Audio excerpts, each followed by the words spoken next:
So hello guys, welcome to a new video. ठीक है, तो in this video we will be covering AVL trees in one shot. Okay, so I'll be explaining every concept that is related to AVL tree. ठीक है, जो भी मतलब आज तक कभी भी गेट में पूछा गया है या पूछा जा सकता है. Okay, so this video is going to be a little bit lengthy, but I am going to cover all the concepts that have been asked and can be asked in future gate papers related to AVL trees. Okay, so let us see what we will be covering in this lecture. सबसे पहले हम लोग कुछ pre requisites देख रहे होंगे AVL tree के, such as binary tree and binary search tree. ये जब हम लोग देख लेंगे तब हम लोग को समझ में आएगा कि what was the need of AVL tree. ठीक है, और एक बार हम लोग को समझ में आ जाए what is the need of the AVL tree, फिर हम लोग उसके मैकेनिक्स देखेंगे. फिर हम लोग एवीएल ट्री के different operations like insertion, deletion, rebalancing ये सब डिस्कस करेंगे. एंड फाइनली हम लोग मैथमेटिकल बाउंड्स समझेंगे एवीएल ट्री से रिलेटेड.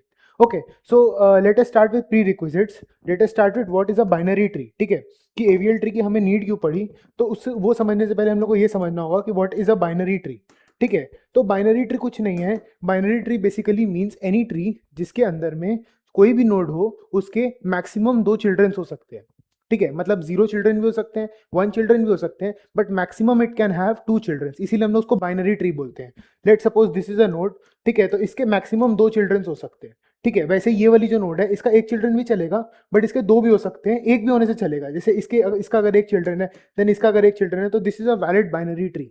ठीक है, तो बाइनरी ट्री की हमें जरूरत क्यों पड़ती है? बेसिकली बाइनरी ट्री हमें हेल्प करता है ऑर्गेनाइज करने में एक तरीके से. ठीक है, तो बाइनरी ट्री अ ट्री, ठीक है, a tree in which each node, ठीक है, a tree in which each node can have a maximum of 2 children. ठीक है, and each node can have a maximum of 2 children. ठीक है, मतलब 0 children भी चलेंगे, 1 चिल्ड्रन भी चलेगा एंड 2 चिल्ड्रन मैक्सिमम हो सकते हैं. ठीक है, 0 भी चलेंगे, 1 भी चलेगा एंड 2 चिल्ड्रन मैक्सिमम हो सकते हैं. तो इसमें जो स्टार्टिंग वाला नोड होता है इसको हम लोग रूट नोड बोलते हैं. ठीक है, और जो लास्ट लेवल के नोड्स होते हैं जिनमें 0 चिल्ड्रंस होंगे उनको हम लीफ नोड्स बोलेंगे. ये सारे लीफ नोड्स होंगे. ठीक है, तो बाइनरी ट्री हम समझ गए. इसके बाद हम समझते हैं कि बाइनरी सर्च ट्री क्या होता है. ठीक है, तो बाइनरी सर्च ट्री जो है it is a modification of binary tree. ठीक है, बाइनरी सर्च ट्री जो है it is a modification of binary tree. ठीक है, वो मॉडिफिकेशन क्या है? वो मॉडिफिकेशन ये है कि एक्सप्लिसिटली हमने एक कंडीशन लगा दी बाइनरी ट्री में कि जो बाइनरी ट्री के लेफ्ट चिल्ड्रन होंगे ना, उसको हम एल आर से रिप्रेजेंट करते हैं, एंड बाइनरी ट्री के जो राइट चिल्ड्रन होंगे उनको हम कैपिटल आर और सबस्क्रिप्ट में आर से रिप्रेजेंट करते हैं. ठीक है, तो बाइनरी ट्री में क्या था कि each node can have at most 2 children. तो बाइनरी सर्च ट्री के अंदर भी each node can have at most 2 children, but एक कंडीशन के साथ. मतलब ये बाइनरी ट्री की कंडीशन तो है ही हमारे पास कि बाइनरी ट्री होना चाहिए, बाइनरी सर्च ट्री होने के लिए बाइनरी ट्री होना चाहिए. बट एक एडिशनल कंडीशन क्या है कि जो लेफ्ट सब ट्री होता है ना, जो लेफ्ट सब ट्री होता है उसमें जो वैल्यूज आएंगी वो हमेशा रूट नोड से छोटी होंगी. ठीक है, कहने का मतलब क्या है कि जो लेफ्ट सब ट्री के अंदर जो भी वैल्यूज आएंगी उन वैल्यूज की जो मैग्नीट्यूड है वो हमेशा रूट नोड से छोटी होंगी. एंड इन टर्न जो रूट नोड के अंदर जो वैल्यू आएगी वो हमेशा राइट सब ट्री के मैग्नीट्यूड से छोटी होगी. ये एक एडिशनल कंडीशन है. जैसे कि अगर हम लोग ये देखें कि मान लो 20 है यहाँ पे, तो यहाँ पर हमें 20 से छोटी वैल्यूज लेनी होंगी. ठीक है, तो यहाँ पर हमें वैल्यूज लेस देन 20 लेनी होंगी. वैल्यूज लेस देन 20 इधर पे अलाउड होंगी, मोर देन 20 अलाउड नहीं होंगी, लेस देन 20 अलाउड होंगी. एंड वैसे ही राइट सब ट्री के अंदर में वैल्यूज मोर देन 20 होंगी हमेशा. ठीक है, वैल्यू मोर देन 20 होंगी.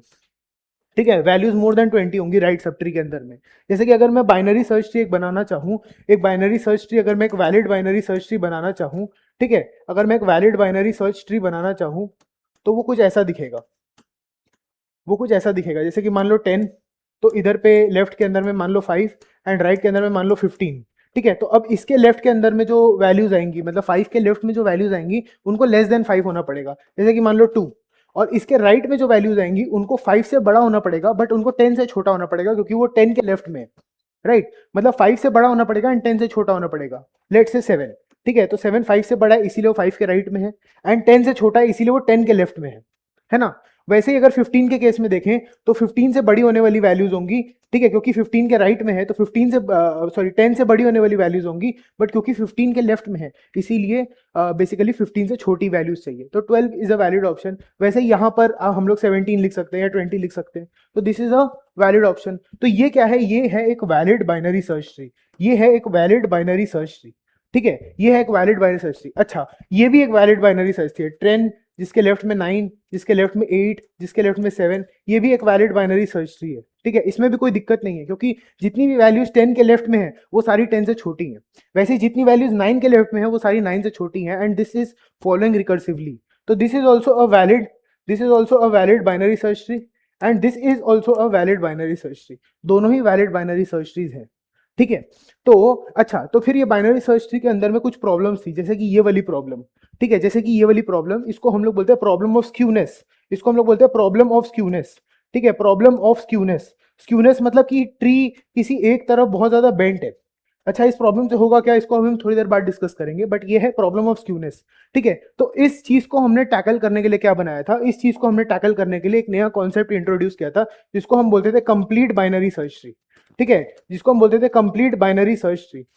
कंप्लीट बाइनरी सर्च ट्री, इसमें क्या है, इसमें every node except the root node, मतलब sorry, every node except the leaf node will have 2 children. मतलब जो लीफ नोड है उसको एग्जेम्प्ट कर दिया हमने कि जो लीफ नोड है उसके पास कोई भी चिल्ड्रन नहीं होगा, चलेगा, बट बाकी जितने भी नोड्स है सबके पास 2 चिल्ड्रन होने चाहिए, वो कंप्लीट होना चाहिए बेसिकली। तो ये जो है, जैसे कि मान लो 10 के लेफ्ट में मान लो 7, ठीक है, एंड इसके राइट में मान लो 15। ठीक है, तो ये इधर तक ठीक है। देन इसके लेफ्ट में मान लो 5, एंड इसके राइट में मान लो 9, और 15 के लेफ्ट में 12, एंड इधर पे 18। तो ये क्या है, ये एक valid complete binary search tree है। ठीक है, valid complete binary search tree है, CBST लिख देते हैं इसको, कंप्लीट बाइनरी सर्च ट्री, क्योंकि इसके सारे लेवल्स कंप्लीटली फिल्ड है। ठीक है, और लास्ट जो लीफ नोड वाला लेवल है उसके अंदर में 0 चिल्ड्रन है। तो फिर कंप्लीट बाइनरी सर्च ट्री के अंदर या तो 0 चिल्ड्रन होंगे या तो 2 चिल्ड्रन होंगे, राइट।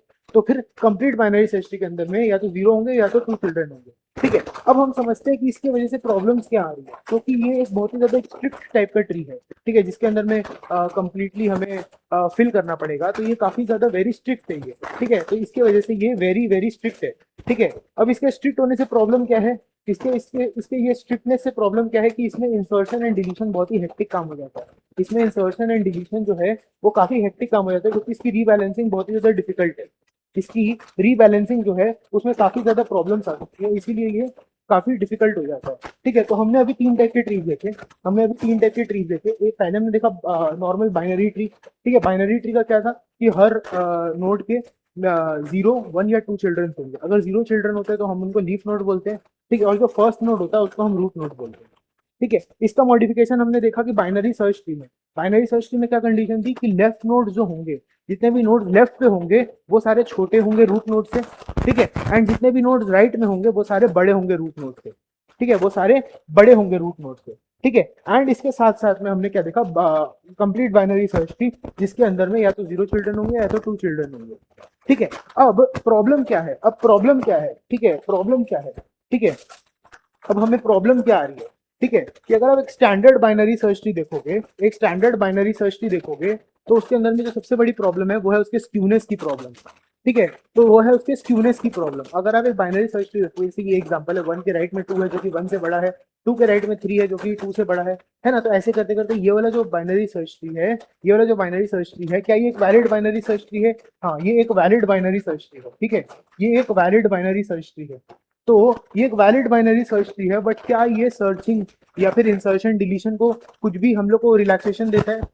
इंसर्शन और डिलीशन को कुछ भी रिलैक्सेशन नहीं देता है। अगर आपको इसमें सर्चिंग करनी हो, ठीक है, अगर आपको इसमें सर्चिंग करनी हो, ठीक है, इसकी सर्चिंग इन स्क्यूड बाइनरी सर्च ट्री जो होगी, स्क्यूड बाइनरी सर्च ट्री में अगर आप सर्चिंग करने जाओगे तो वो ऑर्डर ऑफ एन टाइम ले लेगी, जो कि इक्विवेलेंट है एक तरीके से ऑफ अ लिंक लिस्ट। ठीक है, ऑफ अ लिंक्ड लिस्ट। ठीक है, वो की इक्विवेलेंट है almost of a linked list. तो जो स्क्यूड बाइनरी सर्च ट्री है it almost behaves like a linked list.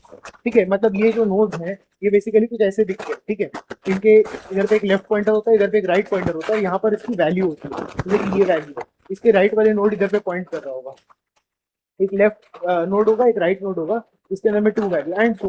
तो ये एक बेसिकली इसमें सर्च करना इज सिमिलर टू एक लिंक लिस्ट में सर्च करना, है ना। इसमें सर्च करना is similar to a link list में सर्च करना, मतलब almost approximately order of n time ले लेगा। हमें ऐसा नहीं चाहिए, क्योंकि जब हमारे डेटा की कॉम्प्लेक्सिटी बहुत ज्यादा बढ़ती है ना, तो हम कोशिश करते हैं कि सर्चिंग, इंसर्शन, डिलीशन, ये सारे ऑपरेशन हम लॉगरिथमिक टाइम कॉम्प्लेक्सिटी में कर पाए, rather than order of n time complexity. ठीक है। तो इससे हम क्या समझे कि एफिशिएंसी जो है एक बाइनरी सर्च ट्री की, वो बहुत ज्यादा रिलाई करती है ट्री की हाइट पे। अगर ट्री की हाइट बहुत ज्यादा बढ़ जाए ना, अगर ट्री की हाइट बहुत ज्यादा बढ़ जाए तो एक बाइनरी सर्च ट्री जो है it boils down to a normal array या फिर, ठीक है, a linear data structure basically. तो फिर वो हम नहीं चाहते, हम चाहते हैं कि हमने सारे बाइनरी सर्च ट्री के पर्क्स सीधे, बट उनके जो कॉन्स है उनको हम ज्यादा से ज्यादा अवॉइड करते हैं। ठीक है। तो ये हमको समझ में आ गया कि अगर स्क्यूड है तो फिर प्रॉब्लम है। स्क्यूड है तो प्रॉब्लम क्या है कि सर्चिंग में ऑर्डर ऑफ एन टाइम लगेगा। अब हम देखते हैं अगर स्क्यूड नहीं है, रादर देन स्क्यूड होने के बदले एकदम बैलेंस्ड बाइनरी सर्च ट्री है, या फिर आप बोल सकते हैं इसको कंप्लीट बाइनरी सर्च ट्री है, तब क्या प्रॉब्लम है? कंप्लीट बाइनरी सर्च ट्री में क्या प्रॉब्लम है? ठीक है, कंप्लीट बाइनरी सर्च ट्री में आपने देखा कि जो सर्चिंग टाइम कॉम्प्लेक्सिटी थी वो बहुत ही ज्यादा कम होकर ऑर्डर ऑफ log n हो गई है। जैसे कि अगर मैं आपको इस पे एक एग्जांपल के साथ बताऊं, तो फिर एक कंप्लीट बाइनरी सर्च ट्री हम लोग ड्रॉ कर लेते हैं और इस एग्जांपल को समझने की कोशिश करते हैं। ठीक है, एक कंप्लीट बाइनरी सर्च ट्री से हम लोग इसको समझने की कोशिश करते हैं। मान लो कि ये 10 है, इसके लेफ्ट में 5 है एंड राइट में 15 है। ठीक है, फिर इसके लेफ्ट में मान लो 1 है और 7 है और 12 है एंड 20 है। ठीक है, ऐसा ऐसा ऐसा कंप्लीट बाइनरी सर्च ट्री। ठीक है, अब मान लो आपको इस बाइनरी सर्च ट्री के अंदर में फाइंड 20 करना है, फाइंड 20 करना है कि 20 क्या इस बाइनरी सर्च ट्री के अंदर में है या नहीं। ये आपको ऑपरेशन परफॉर्म करना है इसके अंदर में कि क्या 20 इस बाइनरी सर्च ट्री में है या नहीं। तो फिर आप सबसे पहले क्या करोगे? आप सबसे पहले आओगे रूट नोड के पास, आप सबसे पहले आओगे रूट नोड के पास एंड इससे पूछोगे क्या 10 तुम इक्वल हो 20 से, या फिर 10 तुम ग्रेटर हो 20 से, या 10 तुम लेस हो 20 से। ठीक है, इन तीनों में से कोई एक ही स्टेटमेंट आपको ट्रू मिलेगी, बाकी की 2 स्टेटमेंट्स आपको फॉल्स मिलेंगी। राइट, क्योंकि एक नंबर या तो दूसरे नंबर से बड़ा होगा, या तो इक्वल होगा, या तो फिर छोटा होगा। राइट, क्योंकि 10 इक्वल नहीं है 20 से, तो इसीलिए ये वाली कंडीशन हो गई फॉल्स, है ना। 10 बड़ा भी नहीं है 20 से, तो इसीलिए ये वाली कंडीशन भी हो गई फॉल्स। अब 10 छोटा है तो ये कंडीशन ट्रू हो गई, है ना। जब ये वाली कंडीशन ट्रू हो गई कि मतलब जो 10 है वो बेसिकली छोटा है 20 से, मतलब इससे हम लोग ये कंक्लूजन पे पहुंचेंगे कि 20 जो है अब वो यहाँ पर हो नहीं सकता, है ना। यहाँ पर हो नहीं सकता क्योंकि ये वाली कंडीशन जो थी ये फॉल्स हो गई, तो यहाँ पर नहीं हो सकता, तो हम इसको सर्च ही नहीं करेंगे। वैसे ये वाली कंडीशन जब फॉल्स हुई तो हमने ये भी बता दिया कि ये भी नहीं हो सकता। ठीक है, तो अब हमारे लिए सर्च करने के लिए क्या बचा? तो अब हमारे लिए सर्च करने के लिए बेसिकली सिर्फ ये वाला पार्ट बचा है, सिर्फ ये वाला पार्ट बचा है ट्री का सर्च करने के लिए। ठीक है, तो हम क्या किए, हमने ये वाले नोट को इग्नोर करके 10 के राइट में आ गए, यहाँ पर आ गए 15 के ऊपर। अब हम इससे 15 से पूछेंगे क्या 15 तुम इक्वल हो 20 के, क्या 15 तुम ग्रेटर देन 20 हो, या क्या 15 तुम लेस देन 20। ये क्वेश्चन इससे पूछेंगे 15 से। ठीक है, तो 15 भी बोलेगा मैं इक्वल टू 20 तो नहीं हूँ, है ना। 15 बोलेगा मैं ग्रेटर देन 20 भी नहीं हूँ, तो 15 क्या बोलेगा? मैं लेस देन 20। ठीक है, जब 15 ने ये बात बोली कि मैं लेस देन 20 हूँ, तो फिर हमने क्या किया? तो फिर हमने ये 15 वाले नोट को इग्नोर कर दिया। अब ये हम 15 वाले नोट को कंप्लीटली इग्नोर कर सकते हैं इक्वल टू 20, क्योंकि इक्वल टू 20 नहीं है।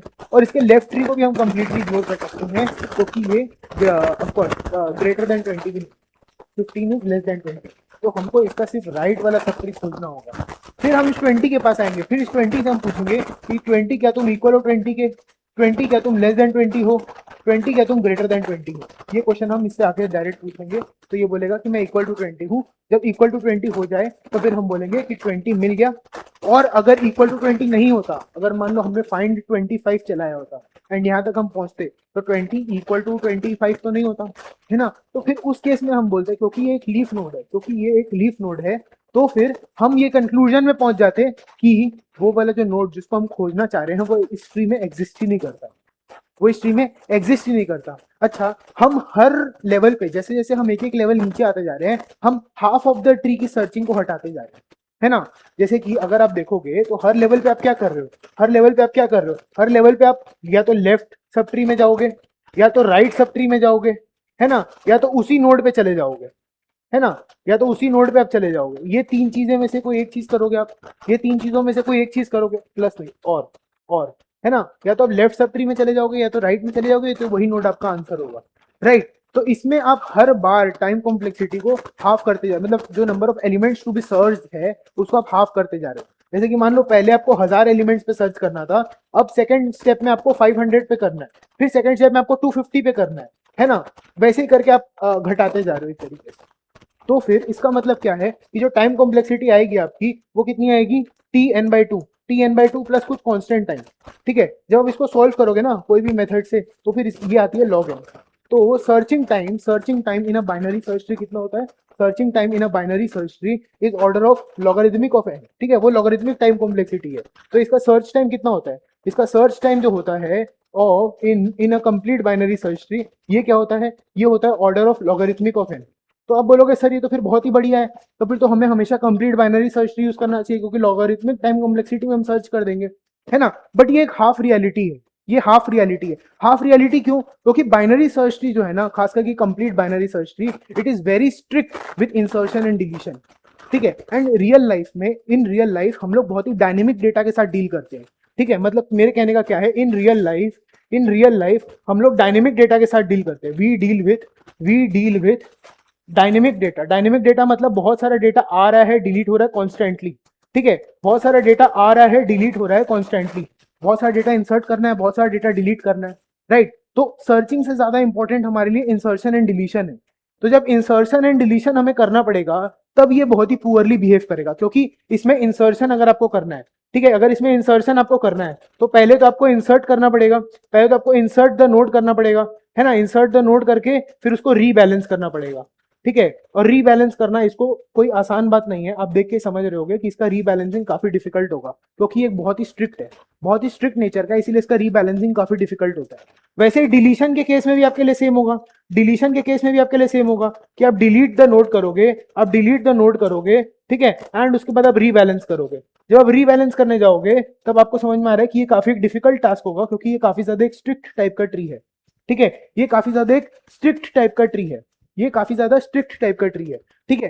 तो जब हम ये देख रहे हैं, ठीक है, अगर हम कंपैरिजन करें, ठीक है, अगर हम कंपैरिजन करें, ठीक है, कंपैरिजन करें, किसका कंपैरिजन करें? कंप्लीट बाइनरी ट्री का, ठीक है। कंप्लीट बाइनरी सर्च ट्री का अगर हम बात करें, तो इसमें सर्चिंग जो है, इसमें जो सर्चिंग है, ठीक है, इसकी जो सर्चिंग है, ठीक है, सर्चिंग जो है, सर्चिंग इज लॉगरिथमिक, मतलब ऑर्डर ऑफ लॉग एन एक तरीके से, ठीक है। बट इंसर्शन इसमें वेरी कॉस्टली है, but insertion is costly, insertion slash deletion is costly, है ना। Insertion slash deletion is costly, तो इसमें इंसर्शन डिलीशन काफी कॉस्टली है।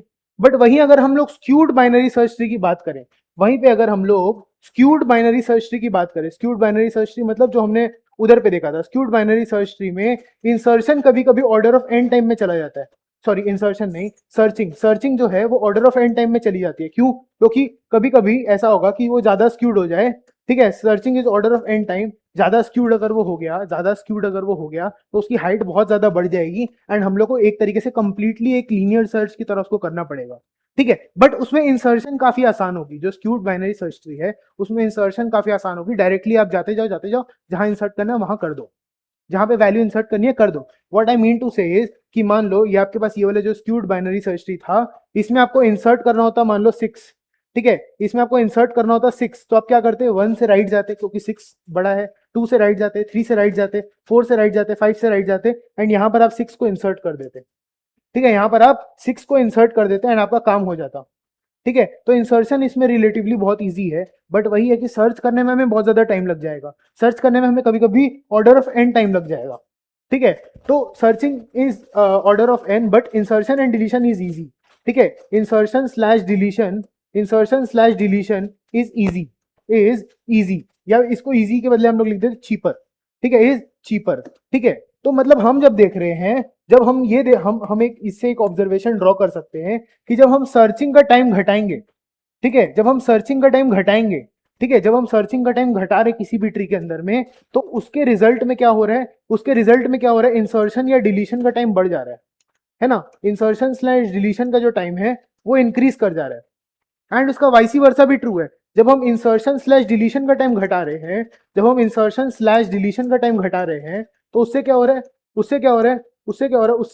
उससे बेसिकली सर्चिंग का टाइम इंक्रीज हो जा रहा है ना, उससे सर्चिंग का टाइम इंक्रीज हो जा रहा है। ये हम चीज नोटिस कर पा रहे हैं कि जब हम सर्चिंग का टाइम घटा रहे हैं तो इंसर्शन या डिलीशन कॉस्टली हो जा रहा है ना, इंसर्शन या डिलीशन कॉस्टली हो जा रहा है।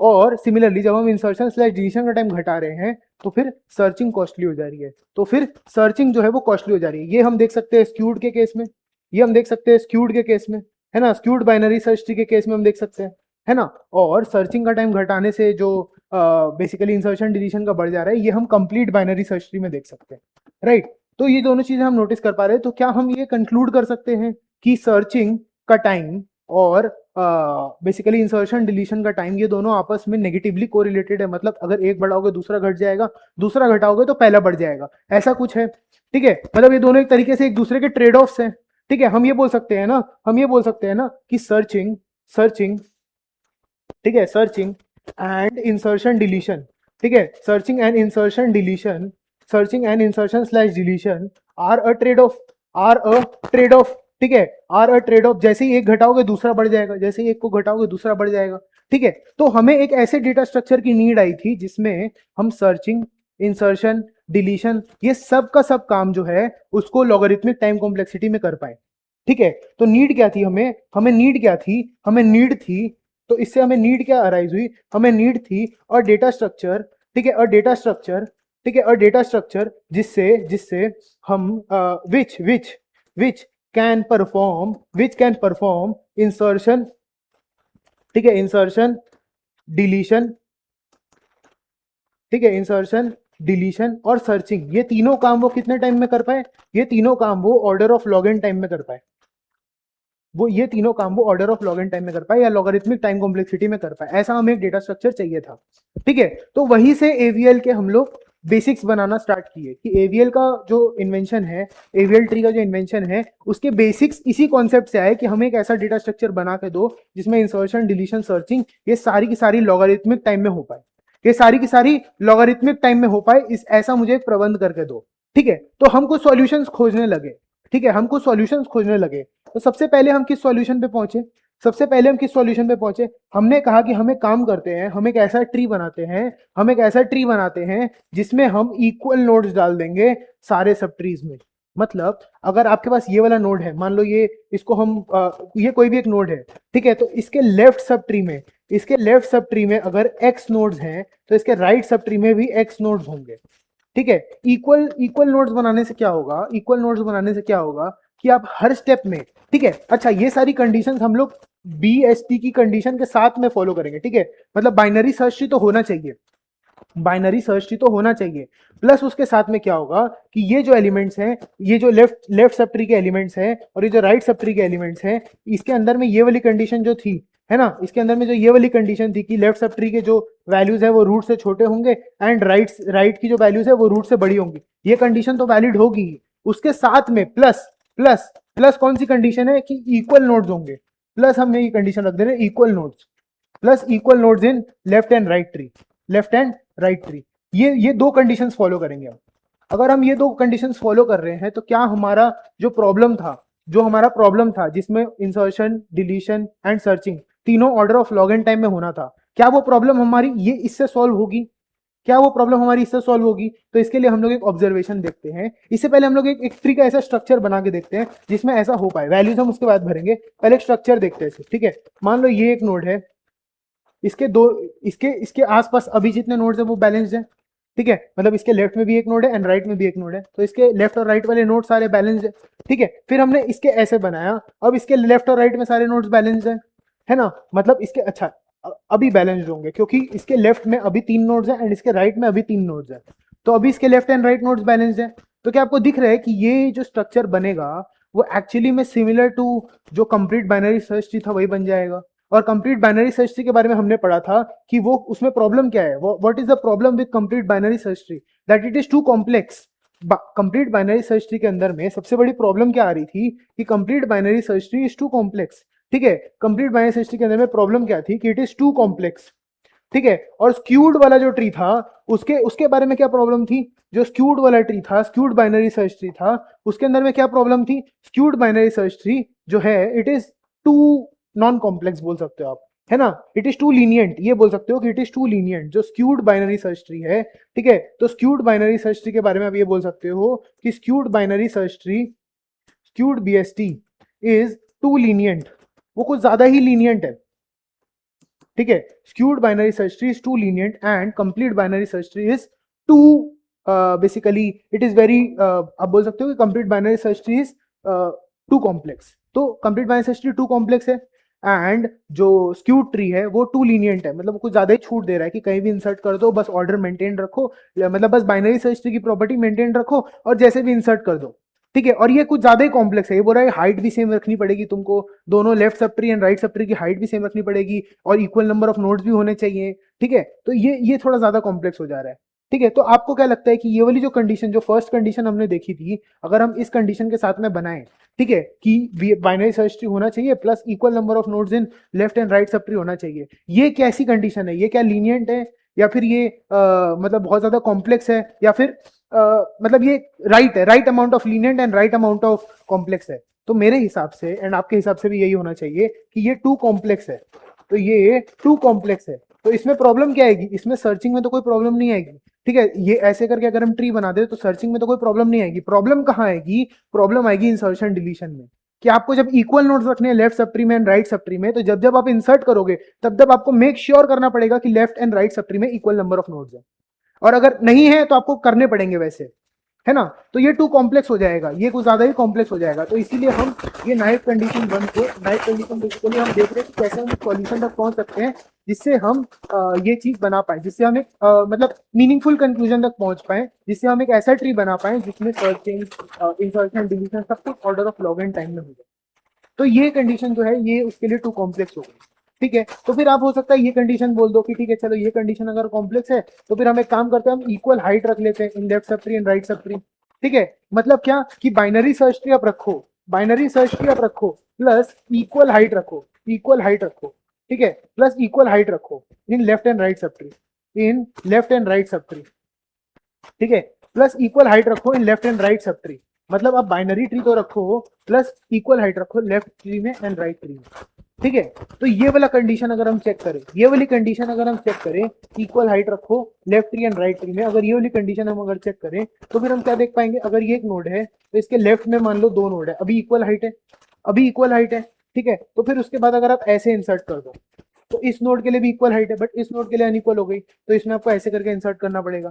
अब यहाँ पर इक्वल हाइट नहीं है, अब यहाँ पर ऐसे करना पड़ेगा, ठीक है। तो मतलब ये भी जो है equal height in left tree and right tree, ये भी एक तरीके से उसी चीज में चली जाती है जिसको हम पहले समझ रहे थे। इक्वल हाइट वाले भी जो प्रॉब्लम है, जो डेफिनेशन है, ये भी फिर टू कॉम्प्लेक्स वाली कैटेगरी में चली जाती है, ठीक है। ये भी फिर टू कॉम्प्लेक्स वाली कैटेगरी में चली जाती है, क्योंकि हर नोड के इंसर्शन के साथ, हर नोड के इंसर्शन के साथ आपको ये चेक करना होगा कि क्या left tree and right tree की जो हाइट है क्या वो दोनों बराबर है या नहीं, क्या वो दोनों बराबर है या नहीं। कोई टॉलरेशन नहीं मिलेगी आपको, कोई टॉलरेंस नहीं है कि अगर थोड़ी भी बराबर नहीं हुई तो चल जाएगी, ऐसा कुछ नहीं है। आपको फिर पूरा ट्री को रीबैलेंस करके एक नया ट्री बनाना पड़ेगा, ठीक है। आपको पूरे ट्री को रीबैलेंस करके एक नया ट्री बनाना पड़ेगा, ठीक है। तो अगर इक्वल हाइट इन सब ट्री आप देखो तो ये वाली प्रॉब्लम भी उस चीज को सॉल्व नहीं करती है, ठीक है। अच्छा, क्या एक साइड कंडीशन अगर हम देखें, क्या अगर हम ये कंडीशन लगा दें कि equal height in left and right, equal height, ठीक है, इक्वल हाइट, ठीक है, in left and right, in left and right to root node, अगर हम ये लगा दें in left and right to root node, root node के लेफ्ट एंड राइट में इक्वल हाइट होनी चाहिए, बाकी मेरे को किसी से मतलब नहीं। तो क्या ये कंडीशन ठीक है? क्या ये कंडीशन ठीक है? क्या ये कंडीशन से यूज करके हम लोग वो अपनी प्रॉब्लम सॉल्व कर सकते हैं? लेट्स सी, अगर इक्वल हाइट में बोल रहा हूँ, जैसे कि मान लो ये इक्वल हाइट है लेफ्ट एंड राइट में, अच्छा तो ये भी तो इक्वल हाइट हुई, है ना, ये भी तो इक्वल हाइट हुई, ये भी इक्वल हाइट हुई, है ना, ये भी इक्वल हाइट हुई। देखो, तो ये एक तरीके से आप ये ऑब्जर्व कर पाओगे, ये बॉइल्स डाउन टू जो स्क्यूड बाइनरी सर्च ट्री था वही बन गया, स्क्यूड बाइनरी सर्च ट्री ही बन गया ये, ठीक है, बॉइल डाउन कर गया। अच्छा, मैंने यहाँ पर सिर्फ रूट नोड के कंडीशन में लिखा है, तो ये मत सोचना कि इस नोड में तो इक्वल हाइट नहीं है लेफ्ट एंड राइट की, तो ये इनवैलिड हो गया, नहीं, मैंने सिर्फ रूट नोड के हिसाब से एक ऑब्जर्वेशन निकालने की कोशिश की, ठीक है, कि इसमें left and right subtree to the root node में तो इक्वल नंबर ऑफ नोड्स है, लेकिन ये बॉइल डाउन तो उसी चीज पे कर गया, है ना, ये फिर वही बन गया, टू सिंपल बन गया, ये टू सिंपल मतलब या टू लीनियंट बन गया, ठीक है, टू लीनियंट बन गया, क्योंकि मान लो आपको बेसिकली अगर जैसे कि अगर इसको हम भर ही देते हैं, बट इसको हम भर के चेक करते हैं कि क्या ये चीज टू सिंपल है या फिर कुछ कर रही है। अच्छा, तो मान लो यहाँ आपने 10 रख दिया, यहाँ 9 रख दिया, यहाँ 8 रख दिया, यहाँ 7, यहाँ 6 और यहाँ 11, 12, 13 एंड 14 ऐसे रख दिया आपने, और आपने इसमें चला दिया फाइंड 14, ऐसे चला दिया आपने फाइंड 14, तो आपको कितने एलिमेंट को सर्च करना पड़ेगा? आपको कितने एलिमेंट को सर्च करना पड़ेगा? 10 को देखोगे, फिर 11 को देखोगे, फिर 12 को देखोगे, फिर 13 को देखोगे, फिर 14 को देखोगे। मतलब अगर इसमें 1 2 3 4 5 6 7 8 9 9 एलिमेंट्स है, ठीक है, अगर 9 एलिमेंट्स हैं तो आपको 5 कंपैरिजंस करनी पड़ी, तो आपको 5 कंपैरिजंस करनी पड़ी, तो अप्रोक्सीमेटली आपने कितनी कंपैरिजंस की, n/2 कंपैरिजंस किया, आपने n/2 कंपैरिजंस किया। अगर टोटल में n नोड्स होते हैं, ठीक है, अगर टोटल में n नोड्स होते हैं तो आप approximately ceiling of n/2 comparisons कर रहे हो, ठीक है। तो आपकी time complexity order of n ही आ गई, जो कि सिंपल लीनियर सेल्स की आती है। हम चाहते हैं लॉगरिथमिक टाइम कॉम्प्लेक्सिटी हो, तो ये चीज भी वैलिड नहीं है, ये भी कुछ ज्यादा ही नाइव है ना।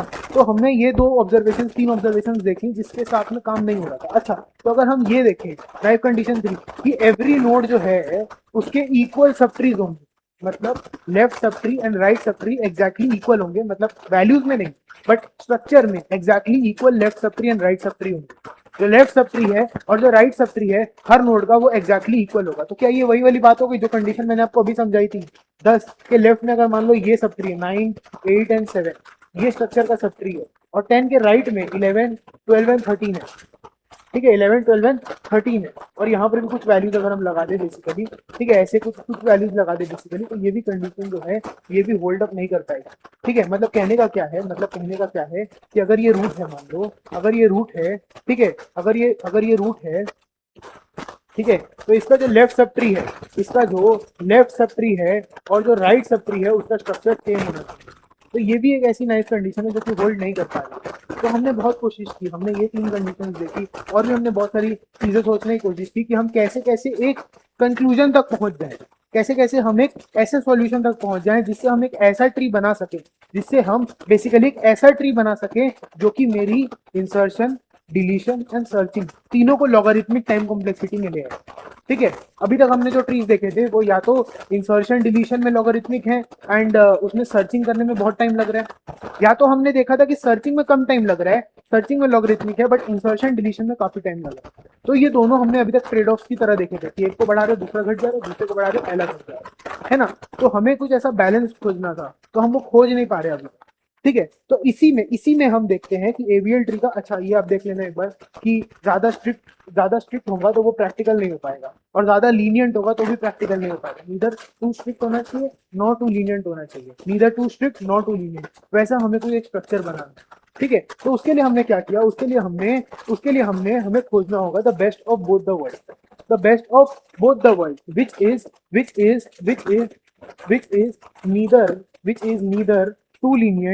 which is neither too lenient, ज्यादा लीनियंट ना हो but plus neither too strict, neither too lenient not too strict, ठीक है, neither too lenient not too strict, मतलब वो उतना लीनियंट भी ना हो कि भाई उसमें हम इंसर्ट किए जा रहे हैं और वो उसका ट्री का हाइट बढ़ाया जा रहा है, इतना लीनियंट भी ना हो। कुछ एक ऐसा लिमिटेशन हो जिसकी वजह से हम उसके हाइट को कंट्रोल कर पाए, कुछ एक ऐसा लिमिटेशन हो जिसके वजह से हम उसके हाइट को कंट्रोल कर पाए, ठीक है। But at the same time इतना भी ना हो कि एक नोड इंसर्ट करें तो पूरा ट्री का स्ट्रक्चर हमें चेंज करना पड़ रहा है। कुछ एक टॉलरेंस भी चाहिए, है ना, कुछ लीनियंसी भी चाहिए एंड बेसिकली कुछ एक स्ट्रिक्टनेस भी चाहिए, दोनों चीज हमें चाहिए, बेस्ट ऑफ बोथ वर्ल्ड्स चाहिए, स्ट्रिक्ट भी चाहिए और लीनियंट भी चाहिए, ठीक है। तो यहाँ से हम लोग जो पार्ट इंट्रोड्यूस करते हैं वो है एवीएल ट्री का पार्ट। यहाँ से एवीएल ट्री का हम लोग बेसिक्स लेके आते हैं, ठीक है। देखो balance paradox, naive balance condition, जैसे कि इक्वल सब ट्रीज हो गया, जो हमने देखा था equal height in both the trees हो गया, ये सब में प्रॉब्लम क्या आ रही थी, are too strict for practical use, ठीक है, रिक्वायरिंग मैसिव रीबिल्ड्स। अगर आप कुछ भी नोड्स इंसर्ट कर रहे हो तो हो सकता है आपको बहुत बड़े बड़े बिल्ड्स करने पड़े, पूरा ट्री वापस से दोबारा से बनाना पड़े या बहुत बड़े ट्री का पार्ट बनाना पड़े। यहाँ पर हम कुछ नोड्स नहीं देख रहे हैं, यहाँ पर हम thousand and thousand of nodes देख रहे हैं, तो रीबिल्ड बहुत कॉस्टली होने से प्रॉब्लम हो जाएगी, ठीक है। AVL tree allow height balance, height balance मतलब क्या कि बैलेंसिंग ऑफ हाइट तो उसमें भी रहेगी, the difference in heights of the left and right subtree is at most one, इसके बारे में अभी हम देखते हैं, तो एवीएल ट्री ने क्या किया, एवीएल ने एक सॉल्यूशन निकालने की कोशिश की, एवीएल ट्री जो होंगे ना, एवीएल ट्री ने एक सॉल्यूशन निकालने की कोशिश की, एवीएल ने बोला कि जो स्टैंडर्ड बाइनरी सर्च ट्री, जो स्टैंडर्ड बाइनरी सर्च ट्री था वो तो रहेगा, स्टैंडर्ड बाइनरी सर्च ट्री तो रहेगा, प्लस उसने बोला कि मैं हर नोड में एक बैलेंस फैक्टर बोल के चीज लेके आऊंगा, मैं हर नोड के अंदर में एक बैलेंस फैक्टर बोल के एक चीज लेके आऊंगा जो कि एक टॉलरेंस लेवल तक उस ट्री को रिबिल्ड नहीं करने देगा, लेकिन एक टॉलरेंस लेवल से अगर ज्यादा हो जाए तो फिर उस ट्री को थोड़ा सा रिबिल्ड करना पड़ेगा, बट इतना ही करना पड़ेगा जितने में टाइम कॉम्प्लेक्सिटी जो है वो बहुत ज्यादा हाई ना हो, समझ में आया? तो एवीएल ने क्या बोला, एवीएल ने बोला कि मैं स्टैंडर्ड बाइनरी सर्च ट्री लेके आऊंगा, बट उसके साथ में एक मैं बैलेंस फैक्टर का कॉन्सेप्ट लेके आऊंगा। ठीक है, एक बैलेंस फैक्टर का कॉन्सेप्ट लेके आऊंगा। ये बैलेंस फैक्टर ही वो स्वीट स्पॉट है बिटवीन स्ट्रिक्ट एंड लीनियंट। ये बैलेंस फैक्टर ही वो स्वीट स्पॉट है बिटवीन स्ट्रिक्ट एंड लीनियंट। ठीक है, तो उसने क्या बोला कि मैं एक स्टैंडर्ड बाइनरी सर्च ट्री तो यूज करूंगा ही, उसके साथ में एक स्ट्रिक्ट बैलेंस कंडीशन को यूज करूंगा, जो कि एक right amount of strict and lenient हो। ठीक है, तो इस बैलेंस कंडीशन को हम समझने की कोशिश करते हैं। ठीक है, उसकी ये जो बैलेंस कंडीशन थी, ऐसे बोल सकते हैं, बैलेंस कंडीशन जो थी उसकी, ठीक है, उसके अंदर में बैलेंस फैक्टर कैलकुलेट होंगे। बैलेंस कंडीशन को समझने की कोशिश हम करते हैं।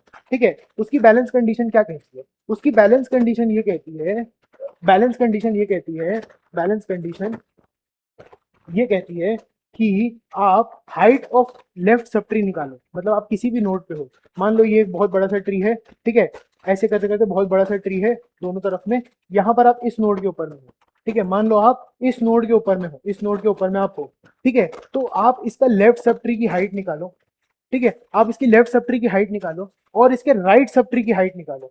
ठीक है, आप किसी भी नोड पे हो, आप उसके लेफ्ट सब ट्री की हाइट निकालो और उसके राइट सब ट्री की हाइट निकालो, और दोनों के हाइट का डिफरेंस लो, और दोनों के हाइट का डिफरेंस लो। और अगर वो डिफरेंस, अगर वो एब्सोल्यूट डिफरेंस वन से छोटा है, बेसिकली 0 या 1 है, तो उस नोड को कुछ मत करो, उस नोड को मत छेड़ो। एंड अगर वो 1 से ज्यादा हो जाए तो उसको रीबैलेंस कर दो, तो उसको रीबैलेंस कर दो। समझ में आया?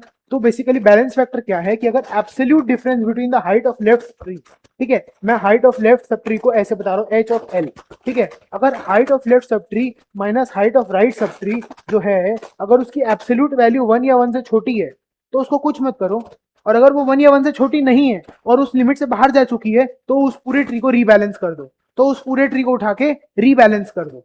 समझ में आया? तो उस पूरे ट्री को उठा के रीबैलेंस कर दो। तो कहने का मतलब क्या है, अगर height of left sub tree minus height of right sub tree, अगर हम अगर इस मॉड को हटाएं, अगर हम इस मॉड को हटाएं और इसमें इक्वालिटी की कंडीशन लाने की कोशिश करें, तो ये height of left sub tree और राइट सब ट्री जो होती है वो 1 से -1 के बीच में आनी चाहिए। वो 1 से -1 के बीच में आनी चाहिए, क्योंकि हाइट एक इंटीग्रल वैल्यू हो सकती है। 0.3 तो हाइट हो नहीं सकती, नंबर होगी, है ना, 1 2 3 0 ऐसे एक नंबर होगी हाइट। तो हाइट क्योंकि एक इंटीग्रल वैल्यू है, तो सिर्फ 3 वैल्यूज ऐसी हैं जो अलाउड है। मतलब -1 हो तो ठीक है, ठीक है, 0 हो तो ठीक है, और +1 हो तो ठीक है। उसके अलावा कोई भी वैल्यू हो तो फिर वो नहीं चलेगी, उसके अलावा कोई भी वैल्यू हो तो वो नहीं चलेगी। समझ में आया? तो हाइट हाइट के लिए हमने एक बैलेंस कंडीशन लेके आई। ये बैलेंस कंडीशन क्या बोलती है कि जो absolute value of height of left sub tree and height of right sub tree का जो एब्सोल्यूट वैल्यू का डिफरेंस है, ये 1 या 1 से छोटा होना चाहिए। अगर 1 या 1 से छोटा नहीं है तो रीबैलेंसिंग करो। ठीक है, तो रीबैलेंसिंग करो। बेसिकली हम क्या कर रहे हैं, हम height of left sub tree and right sub tree के बीच का डिफरेंस निकाल रहे हैं। फिर हम देख रहे हैं कि क्या वो टॉलरेंस गॉज के अंदर में है। अगर वो टॉलरेंस गॉज के अंदर में तो छोड़ दे रहे हैं, और अगर वो टॉलरेंस लिमिट से बाहर है तो हम लोग को रीबैलेंसिंग करनी पड़ेगी। समझ में आया? तो ये जो टॉलरेंस वैल्यू लेके आया, ये जो टॉलरेंस गॉज इतना कोई बड़ी चीज नहीं है। टॉलरेंस वैल्यू के अंदर में वो जो लेके आया, उसने क्या बोला कि अगर अगर हाइट का डिफरेंस 0 है तो वो परफेक्टली बैलेंस ट्री है। अगर हाइट का डिफरेंस 0 है तो वो एक परफेक्टली बैलेंस ट्री है। ठीक है, अगर हाइट का वैल्यू +1 है, अगर हाइट का वैल्यू +1 है तो वो लेफ्ट हैवी है, but still it is fine, मैं एक्सेप्ट कर लूंगा, कोई दिक्कत नहीं है। अगर हाइट का वैल्यू जो है it is -1, then it is right heavy, but still it is fine, कोई दिक्कत नहीं। ठीक है, लेकिन अगर +2 से ज्यादा हो जाए, +2 से ज्यादा हो जाए तो वो एक इनवैलिड कंडीशन है, तो फिर हमें रीबैलेंसिंग करनी पड़ेगी। तो फिर हमें रीबैलेंसिंग करनी पड़ेगी, या फिर अगर -2 से कम हो जाए तो भी हमें रीबैलेंसिंग करनी पड़ेगी।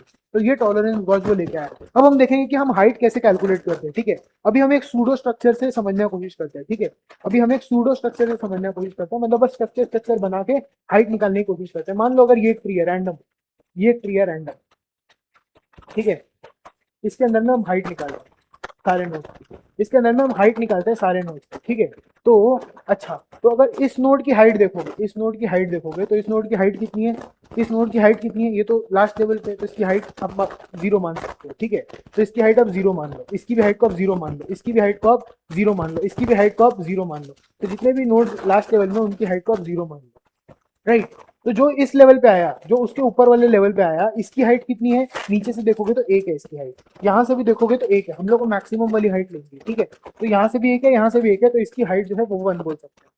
है ना, इसकी हाइट जो है उसको 1 बोल सकते हैं। वैसे ही अगर हम ये वाला नोड देखें तो यहाँ से अगर आप देखो लेफ्ट इसको लेफ्ट साइड से देखोगे, अगर इसको लेफ्ट साइड से देखोगे तो ये कितनी आएगी 1, लेकिन राइट साइड से देखोगे तो 2 आएगी, 1 एंड 2, तो इसकी हाइट हम 2 बोल देंगे। समझ में? वैसे ही अगर ये वाला नोड देखोगे तो इसकी हाइट कितनी है, एक ही तरफ से है 1, तो इसको 1 बोल देंगे। एंड इस वाले नोड की हाइट कितनी है, यहाँ से 3 एंड यहाँ से 2, तो हम इसकी हाइट को 3 बोल देंगे। समझ में आया हाइट क्या है? समझ में आया हाइट क्या है? जो जितनी भी मैक्सिमम डिस्टेंस हो सकती है नीचे से ऊपर तक, जितने भी आप बेसिकली मैक्सिमम ये ट्रैवल करोगे, बट आप जितनी मैक्सिमम एजेस आप ट्रैवल करोगे उसको हम हाइट बोलते हैं। ठीक है, जितने मैक्सिमम, जैसे इस तक पहुंचने के लिए आपको 1, 2 एंड 3 ट्रैवल करके आनी पड़ेगी, तो इसकी हाइट हो गई 3। समझ में आया?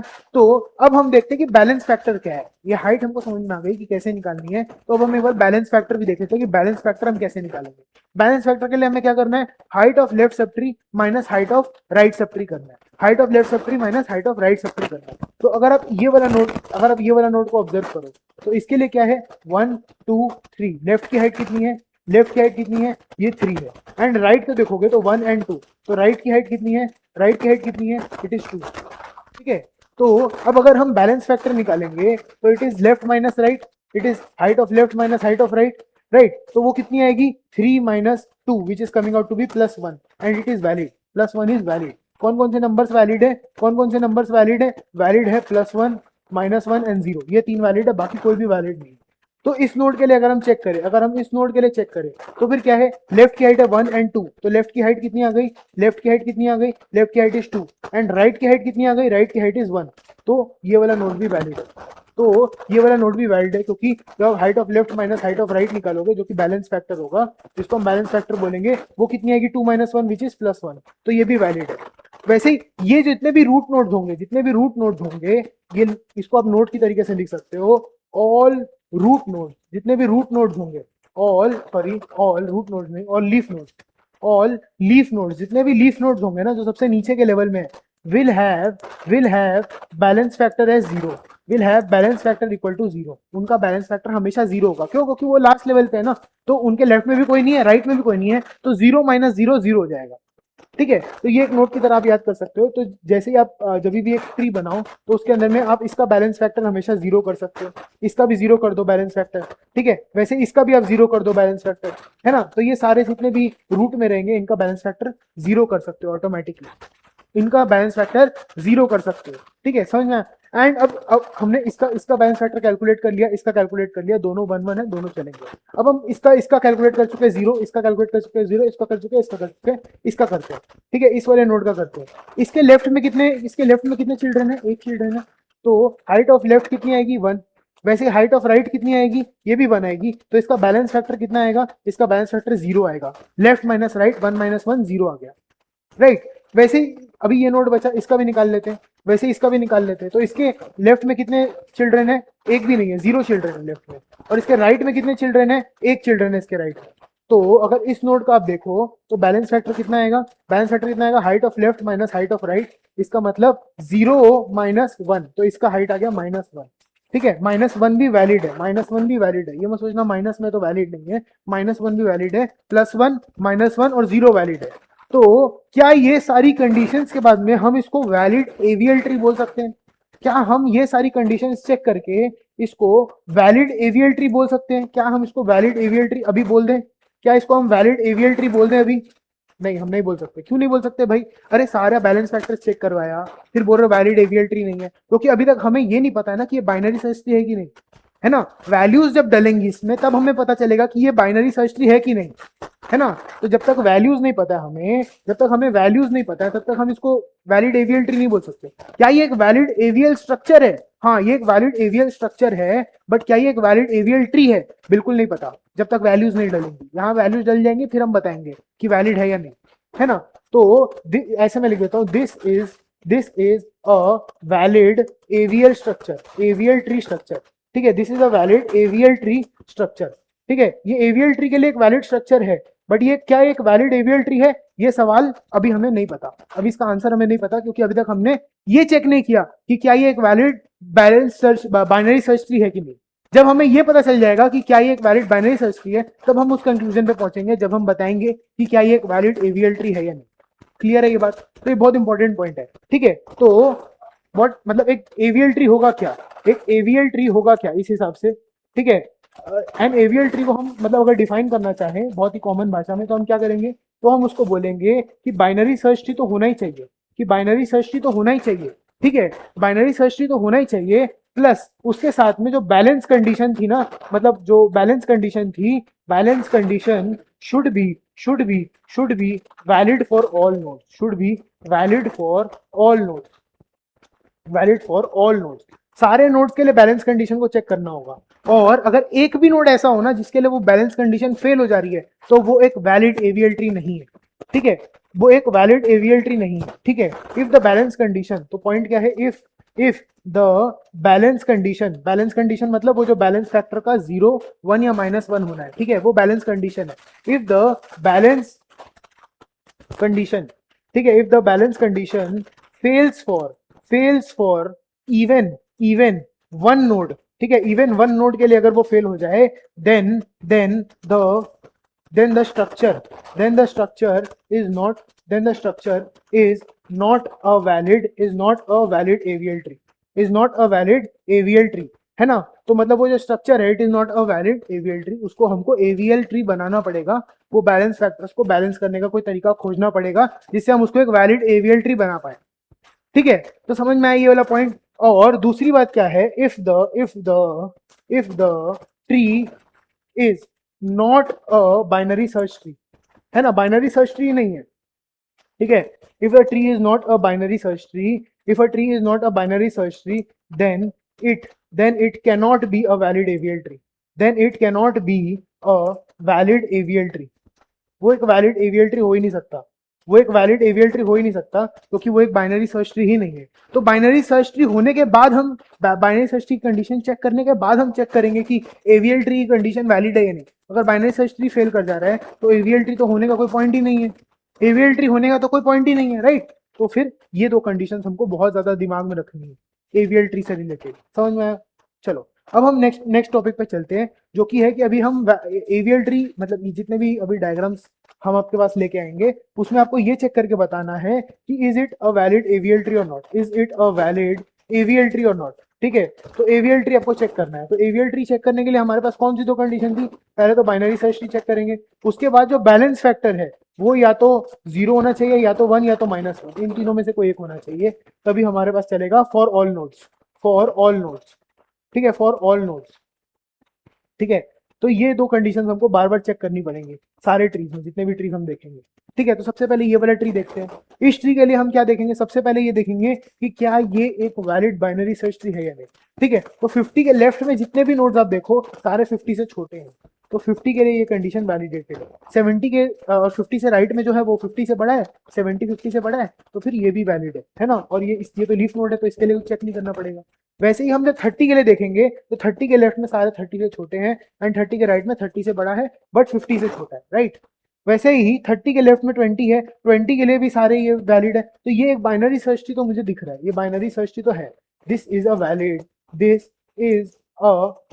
बीएसटी, बाइनरी सर्च ट्री तो वैलिड है, ठीक है। अब हमें क्या चेक करना है कि ये वैलिड एवीएल ट्री है या नहीं। एवीएल ट्री के लिए सेकंड कंडीशन क्या थी, बैलेंस कंडीशन। तो अभी हम सब नोड्स का बैलेंस फैक्टर निकालते हैं, ठीक है। सबसे पहले हम रूट नोड से स्टार्ट करेंगे, तो इसका बैलेंस फैक्टर 0, इसका भी 0, इसका भी 0, तो इन सबके बैलेंस फैक्टर्स 0 आ गए, राइट। अभी हम ये 10 वाले नोड का देखें तो इसके लेफ्ट में एक नोड है ना। बैलेंस फैक्टर कैसे निकलेगा इसका बैलेंस फैक्टर निकलेगा height of left minus height of right.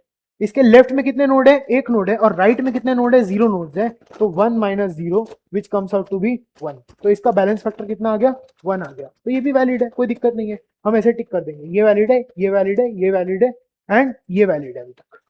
20 पे चलते हैं। 20 के लेफ्ट में कितने चिल्ड्रन है, 20 के लेफ्ट में कितने चिल्ड्रन है, बैलेंस फैक्टर जब निकालेंगे height of left minus height of right निकालेंगे, लेफ्ट में कितने चिल्ड्रन है, 1 2, दो नोड है ना, 1 एंड 2, तो इसकी हाइट कितनी आ गई 2, और राइट में कितने 0, तो 2 - 0 it is coming out to be 2, तो 2 एक वैलिड बैलेंस फैक्टर नहीं है, 2 it is not a valid balance factor, ये जो 2 है ना, तो 2 is out of tolerance range, है ना, टॉलरेंस रेंज के बाहर है, ठीक है, ये एक वैलिड बैलेंस फैक्टर नहीं है। तो इसीलिए क्योंकि यहाँ पर ये नोड 2 की वजह से ये फेल हो रहा है, तो this is not a valid AVL tree, this is not a valid AVL tree.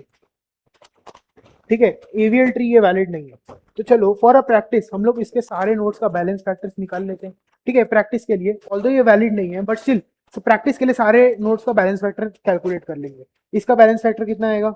इसका बैलेंस फैक्टर आएगा 1 2 3, मतलब height of left minus height of right होगा, है ना। इसके लेफ्ट में कितने नोड्स हैं? 1 2 3, तो इधर पे 3 आ गया माइनस, और राइट में कितने हैं? 1, तो 3 minus 1 comes out to be 2। ठीक है, तो ये भी एक तरीके से इसमें भी ये फेल कर रहा है, इसमें भी ये फेल कर रहा है, बट एक जगह फेल हो गया तो it is enough to declare it not an AVL. ठीक है, अभी इसका 50 का भी चेक कर लो बैलेंस फैक्टर, है ना। अच्छा, हम लोग ना नोड्स नहीं गिनते, ये बहुत मिसकंसेप्शन है। We are not counting the nodes of the left tree and nodes of the right tree. हम नोड्स नहीं गिन रहे, हम मैक्सिमम हाइट देख रहे हैं, हम मैक्सिमम हाइट देख रहे हैं कितनी है लेफ्ट ट्री की, एंड मैक्सिमम हाइट देख रहे हैं कितनी है राइट ट्री।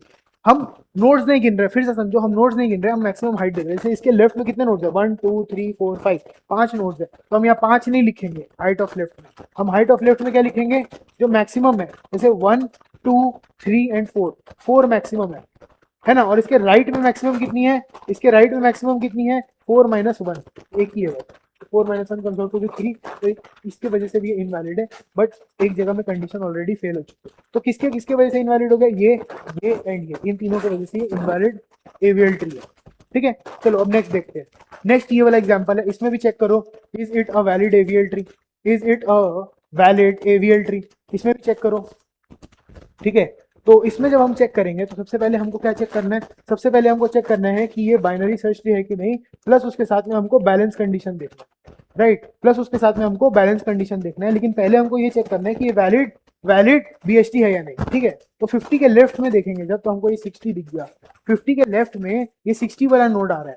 ठीक है, एंड 60 जो है यहाँ पर 60 is greater than 50, right, but it lies in the left tree, but 60 lies in left subtree, but 60 lies in the left subtree। तो हमने क्या पढ़ा था? बीएसटी की कंडीशन क्या थी कि जो लेफ्ट सब ट्री की जो वैल्यूज होंगी वो स्ट्रिक्टली लेस देन होंगी रूट से, है ना। ये कंडीशन है बीएसटी की, कंडीशन ऑफ बीएसटी। तो ये तो एक वैलिड बीएसटी नहीं है ना, ये तो एक वैलिड बीएसटी नहीं है। तो आगे आप बैलेंस फैक्टर्स चेक करोगे, कोई फायदा ही नहीं है। ये हो गया क्या? Invalid BST, invalid BST. अब ये इनवैलिड बीएसटी है, इसी वजह से ये एक इनवैलिड एवीएल ट्री भी है, ये इनवैलिड एवीएल ट्री भी है। ठीक है, बट एक प्रैक्टिस के लिए हम लोग इसकी भी हाइट्स फटाफट से निकालेंगे। ठीक है, ये सबकी तो जीरो होगी, बैलेंस फैक्टर निकालेंगे सबके, ये जीरो होंगे, ये सबके जीरो होंगे। इसका देखो, लेफ्ट में एक राइट में एक, तो इसका भी बैलेंस फैक्टर जीरो, लेफ्ट में एक राइट में एक, इसका भी बैलेंस फैक्टर जीरो, लेफ्ट में 1 2 एंड राइट में भी 1 2, मैक्सिमम हाइट इसकी भी जीरो, है ना। तो ऑल्दो इसका बैलेंस फैक्टर सारा का सारा रेंज में है, बट क्योंकि ये एक वैलिड बीएसटी नहीं है, इसीलिए हम इसको एक वैलिड एवीएल ट्री नहीं बोलेंगे, invalid AVL tree, invalid BST बोलेंगे। क्लियर है? ये वाला पॉइंट बहुत ही इंपॉर्टेंट था। कभी कभी क्या होता है ना, हम लोग हाइट देख के जल्दीबाजी में, जो बैलेंस है ये देख के हम लोग जल्दीबाजी में टिक कर देते हैं किसमें, कि एक वैलिड एवीएल ट्री है। बट हम लोग को बाइनरी सर्च ट्री का भी कंडीशन को चेक करना है, हम लोग को बाइनरी सर्च ट्री का भी कंडीशन को चेक करना है। समझ में आया? तो एक छोटा सा नोट जो कि मतलब यहाँ से बहुत ही ज्यादा एविडेंट है, बट स्टिल मैं लिखवा देता हूँ। वो नोट क्या बोलता है? वो नोट क्या बोलता है? कंप्लीट बाइनरी सर्च ट्री, जो कंप्लीट बाइनरी सर्च ट्री होगा ना, will always be a valid AVL tree, a valid AVL tree, but vice versa is not true, but vice versa जो है वो ट्रू नहीं है, इज नॉट ट्रू। ठीक है, इज नॉट ट्रू मतलब ट्रू हो भी सकता है बट नेसेसरली ट्रू नहीं है। ठीक है, ट्रू हो भी सकता है बट नेसेसरली वो ट्रू होगा ऐसा कोई नियम नहीं है, ट्रू हो भी सकता है बट। क्लियर है ये बात? क्लियर है ये पॉइंट? तो ये 2-3 पॉइंट थे जो कि बहुत ही ज्यादा इंपॉर्टेंट है एवीएल ट्री के। चलो अब नेक्स्ट टॉपिक पे चलते हैं। ठीक है, वैसे ही अगर इधर में मैंने डायग्राम से भी इसको रिप्रेजेंट किया, अगर आप ये वाला 2 डायग्राम देखोगे, अगर वो क्लियरली विजिबल है, तो ये वाला एक वैलिड ट्री आपको दिखेगा। बैलेंस फैक्टर चेक करो, 1 2 एंड 1 2 3, तो इधर पे क्या आएगा? ये -1 कैसे आया? 2 -3 से, 2 -3 से -1 आ गया, तो ये वैलिड है। वैसे ये वाला देखोगे तो 1 -0, तो ये 1 आ गया, ये रूट के सारे 0 कर दिए, इसमें 1 -1 0 आ गया, और ये -1 कैसे आया? 1 -2, है ना, ये कैसे है? 1 -2 करके ये -1 आ गया। तो ये एक वैलिड ट्री है क्योंकि इसमें सारे जो नोड्स हैं वो टॉलरेंस लिमिट के अंदर है। वैसे ही जब आपने ये वाला ट्री देखा तो इसमें ये वाला जो नोड था इसका -2 आ गया, जिसके वजह से ये इनवैलिड एवीएल ट्री बन गया। वैसे ये वाले नोड का भी -2 है, इसके वजह से भी वो इनवैलिड हो जाएगा। क्लियर है ये पॉइंट? क्लियर है ये पॉइंट? अब हम देखेंगे तो हमने क्या देखा कि मेरे को एक एवीएल ट्री की वैलिडिटी, ठीक है, to check if a tree is a valid AVL tree, ठीक है, to check if a tree is valid AVL tree, ठीक है। तो हमको क्या चाहिए?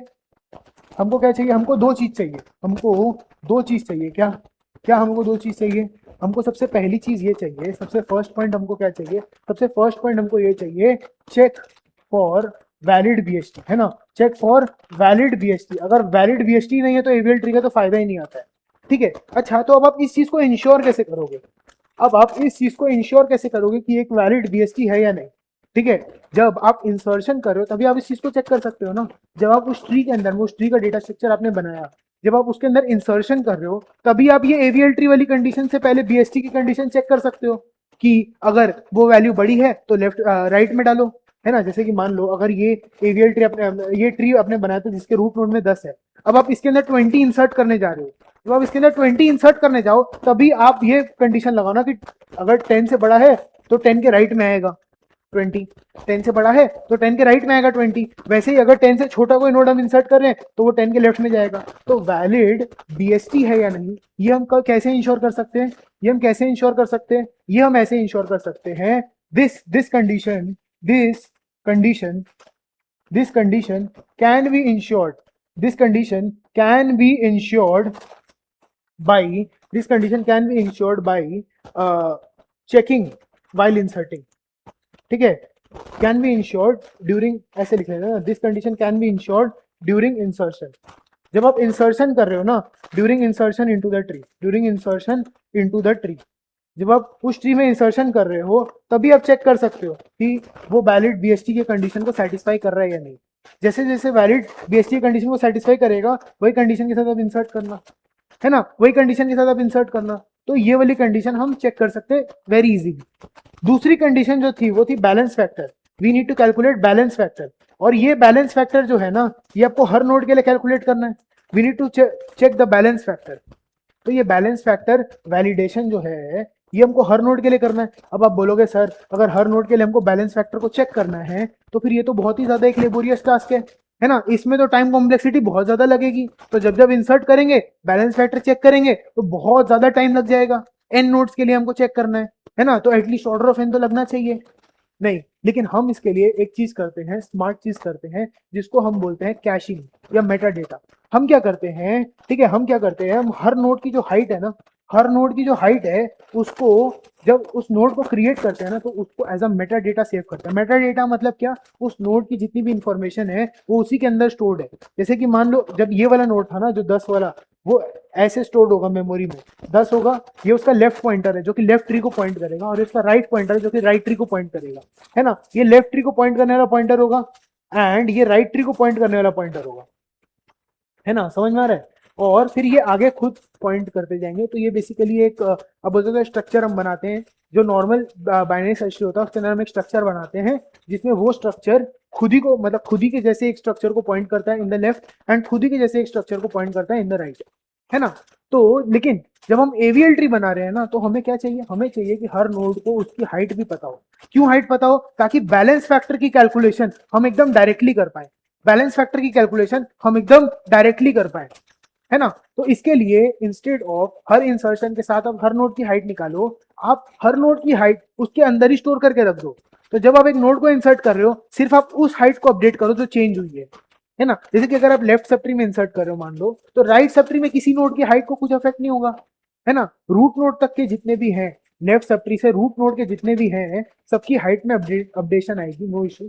बट राइट सब ट्री में तो किसी की हाइट में कोई फर्क नहीं पड़ेगा क्योंकि आपने लेफ्ट सब ट्री में इंसर्ट किया है। तो instead of calculating it for all the nodes, आप एक हाइट वाला मेटा डेटा मेंटेन कर लो ना, वो बेटर होगा, वो ज्यादा इफेक्टिव होगा एक तरीके से। तो हम क्या करते हैं, इसको हम करने के लिए, बैलेंस फैक्टर वैलिडेशन करने के लिए हम क्या करते हैं, we cache the height, of each node, as metadata, ठीक है, as metadata ठीक है, ऑन मतलब जब हम नोड को क्रिएट कर रहे हैं तब, on the time of creation of node, on the time of creation of node, on the time of creation of node, मतलब क्या, मतलब क्या, ठीक है, मतलब क्या, जब आप नोड को बना रहे हो ना, जब आप नोड को बना रहे हो तो उसी के अंदर आप लेफ्ट पॉइंटर स्टोर कर रहे थे, राइट पॉइंटर स्टोर कर रहे थे, लेफ्ट पॉइंटर स्टोर करना है, राइट पॉइंटर स्टोर करना है, तो मैं क्या कह रहा हूं कि एक फैक्टर और स्टोर कर लो, उस फैक्टर का नाम क्या रखो, हाइट। वो क्या रिकॉर्ड करेगा, हाइट। किसकी हाइट, लेफ्ट सेप्टर की हाइट, राइट सेप्टर की हाइट नहीं, उस नोड की हाइट, उस नोड की जो हाइट है वो स्टोर करके रखेगा। समझ में आया? और जब आप नया कुछ इंसर्ट करो तो फिर आप एकदम से निकाल लो, उसकी हाइट अपडेट कर दो एकदम से, राइट।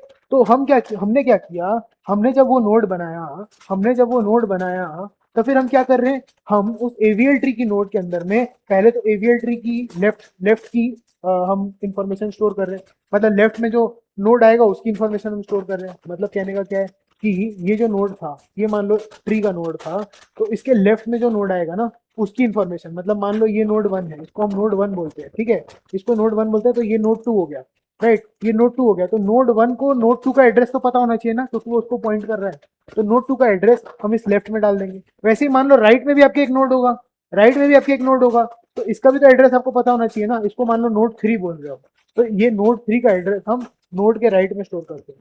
ठीक है, डेटा तो स्टोर करना ही है भाई, अरे डेटा ही तो स्टोर करने के लिए ट्री बनाया, तो डेटा को तो स्टोर करना ही है, तो डेटा को आप यहाँ स्टोर करते थे जनरली, है ना, नॉर्मल ट्री में बाइनरी सिस्टम में आप डेटा को यहाँ स्टोर करते थे, है ना, तो आप अभी भी डेटा को यहीं पे स्टोर कर लो, कोई दिक्कत नहीं है, ट्री के नोड में स्टोर कर लो, बट उसके साथ में एक एडिशनल हम फैक्टर यहाँ पर स्टोर कर रहे हैं, और उसका नाम हमने क्या रखा है, हाइट। उसका नाम हमने क्या रखा है, हाइट। अब ये हाइट स्टोर करने से मेरे को क्या फायदा, ये हाइट स्टोर करने से मुझे फायदा क्या हो रहा है, क्या कोई नुकसान भी है क्या हाइट स्टोर करने का, नहीं, हाइट स्टोर करने का कोई नुकसान नहीं है, हाइट स्टोर करने का फायदा ही फायदा है, क्योंकि जितने भी आप हाइट के कैलकुलेशन करोगे बैलेंस फैक्टर के, वो ऑर्डर ऑफ वन टाइम में कर पाओगे, वो ऑर्डर ऑफ वन टाइम में कर पाओगे, क्योंकि आपने हाइट को already as a metadata save करके रखा है। तो हाइट की जब आप बैलेंस फैक्टर की कैलकुलेशन करोगे तो क्या करना है, height of left minus height of right, है ना, अगर आपके पास हाइट ऑलरेडी है, अगर आपके पास हाइट ऑफ लेफ्ट ऑलरेडी है, हाइट ऑफ राइट ऑलरेडी है, ठीक है, तो अगर आपको बैलेंस फैक्टर निकालना है तो आपको इन दोनों को माइनस ही तो करना है, आपको इन दोनों को माइनस ही तो करना है, तो वो आप कर सकते हो, वो आप बहुत आसानी से कर सकते हो, राइट। तो फिर यही बात है, यही बात है जो कि ऑब्जर्वेशन है, कि हमने ये जो डेटा को स्टोर किया, हाइट के एडिशनल डेटा को स्टोर किया, इसने बैलेंस फैक्टर की कैलकुलेशन को एक ऑर्डर ऑफ वन की कैलकुलेशन बना दिया। समझ में आया? ये बहुत ही इंपॉर्टेंट पॉइंट है, ठीक है। Without caching height inside the structure calculating the balance factor would require a downward traversal running out the time complexity goals. हमारा गोल क्या था, what was our goal with AVL tree, ठीक है, हमारा AVL tree के साथ में गोल क्या था, सबसे पहले चीज तो यही है, फिर हम देखेंगे कि ये अचीव हुआ कि नहीं। गोल विद एवीएल ट्री क्या था, गोल विद एवीएल ट्री ये था कि इंसर्शन, जो एवीएल ट्री के अंदर इंसर्शन होगा नोड्स का, और अगर उससे हम डिलीट कर रहे हैं तो डिलीशन, और उसके साथ में सर्चिंग, ये तीनों को हम ऑप्टिमाइज करके, ये तीनों को हम ऑप्टिमाइज करके order of log n time में ला पाए, ये तीनों को ऑप्टिमाइज करके लॉग ऑफ एन टाइम में ला पाए, ये हमारा गोल था, है ना। तो अगर हम बैलेंस फैक्टर की कैलकुलेशन में ही ऑर्डर ऑफ एन टाइम लगा दे, order of n log n time लगा दे, तो ये गोल तो फेल हो गया, क्योंकि इंसर्शन करेंगे, बैलेंस फैक्टर चेक करेंगे, एन लॉग एन टाइम लग जाएगा, फायदा ही नहीं रहा कोई। तो इसीलिए जब हमने हाइट को कैश कर दिया, हाँ ऑल दो स्पेस थोड़ी सी बढ़ जाएगी, बट वो बहुत ही नेग्लिजिबल अमाउंट ऑफ स्पेस है ना, क्योंकि आप पॉइंटर स्टोर कर रहे हो, वो बहुत बड़े बड़े पॉइंटर्स होंगे, हाइट तो मतलब एक, या तो मतलब बेसिकली हाइट जो है वो बहुत ही छोटी वैल्यू होगी ना, हाइट जो होगी वो बहुत ही छोटी वैल्यू होगी, अगर बड़ी भी होती है, अगर एक बड़े ट्री में हाइट की वैल्यू बड़ी भी होती है, तो it is not a very big amount of data जिसको स्टोर करने के लिए आपको बहुत ज्यादा स्पेस लगेगी, थोड़ी सी स्पेस लगेगी, बट उसका फायदा बहुत सारा है, राइट। तो इसीलिए हम लोग क्या करते हैं, इसीलिए हम लोग क्या करते हैं, हाइट को हम लोग कैश कर देते हैं उसी नोड के अंदर में, उसी नोड के अंदर में सेव कर देते हैं, ताकि जो हाइट की कैलकुलेशंस है it can be boiled down to order of one time, to order of one time, ठीक है। तो ये पॉइंट क्लियर होना चाहिए, बहुत ही इंपॉर्टेंट पॉइंट है ये, ठीक है। अब हम क्या सीखेंगे, अब हम सीखेंगे इंसर्शन, कि हम एक एवीएल ट्री को वो कैसे करते हैं, एक एवीएल ट्री को बनाते कैसे हैं, ठीक है, एक एवीएल ट्री को हम बनाते कैसे हैं। तो इसके लिए अब हम क्या सीखेंगे, अब जो टॉपिक नेक्स्ट है वो क्या है, insertion in an AVL tree, ठीक है, इंसर्शन, ठीक है, वो टॉपिक क्या है, insertion in an AVL tree, insertion in an AVL tree.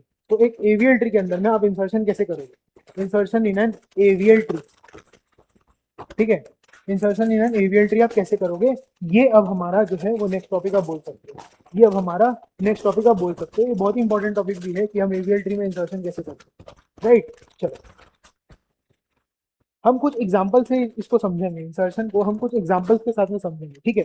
जैसे कि मान लो मेरे पास ये 3 नोड्स है 10 20 30 और मेरे को ये तीनों नोड्स को इसी ऑर्डर में इंसर्ट करना है, ठीक है। मतलब पहले 10 को करना है, फिर 20 को करना है, फिर 30 को करना है, ठीक है। तो मैं उसको कैसे करूंगा, ठीक है। तो सबसे पहले मैं किसको इंसर्ट करना है, मेरे को 10 को इंसर्ट करना है। तो जैसे ही इंसर्ट 10 चलेगा, जैसे ही इंसर्ट इंसर्ट 10 चलेगा, तो 10 वाला जो नोड है वो ऐसे इंसर्ट हो जाएगा, ठीक है। 10 वाला जो नोड है वो ऐसे इंसर्ट हो जाएगा। फिर उसके बाद क्या चलेगा, फिर उसके बाद चलेगा इंसर्ट इंसर्ट 20 जो 10 के बाद है ना। इंसर्ट 10 चला, 10 वाला नोड इंसर्ट हो गया। इंसर्ट 20 चला, तो जैसे कि हम बाइनरी सर्च ट्री में करते थे, 20 को कहाँ इंसर्ट करना होगा, 10 के राइट में। 20 को कहाँ इंसर्ट करना होगा, 10 के राइट में। क्यों, क्योंकि वो 10 से बड़ा है, राइट। तो आपने 20 को यहाँ इंसर्ट कर दिया 10 के राइट में।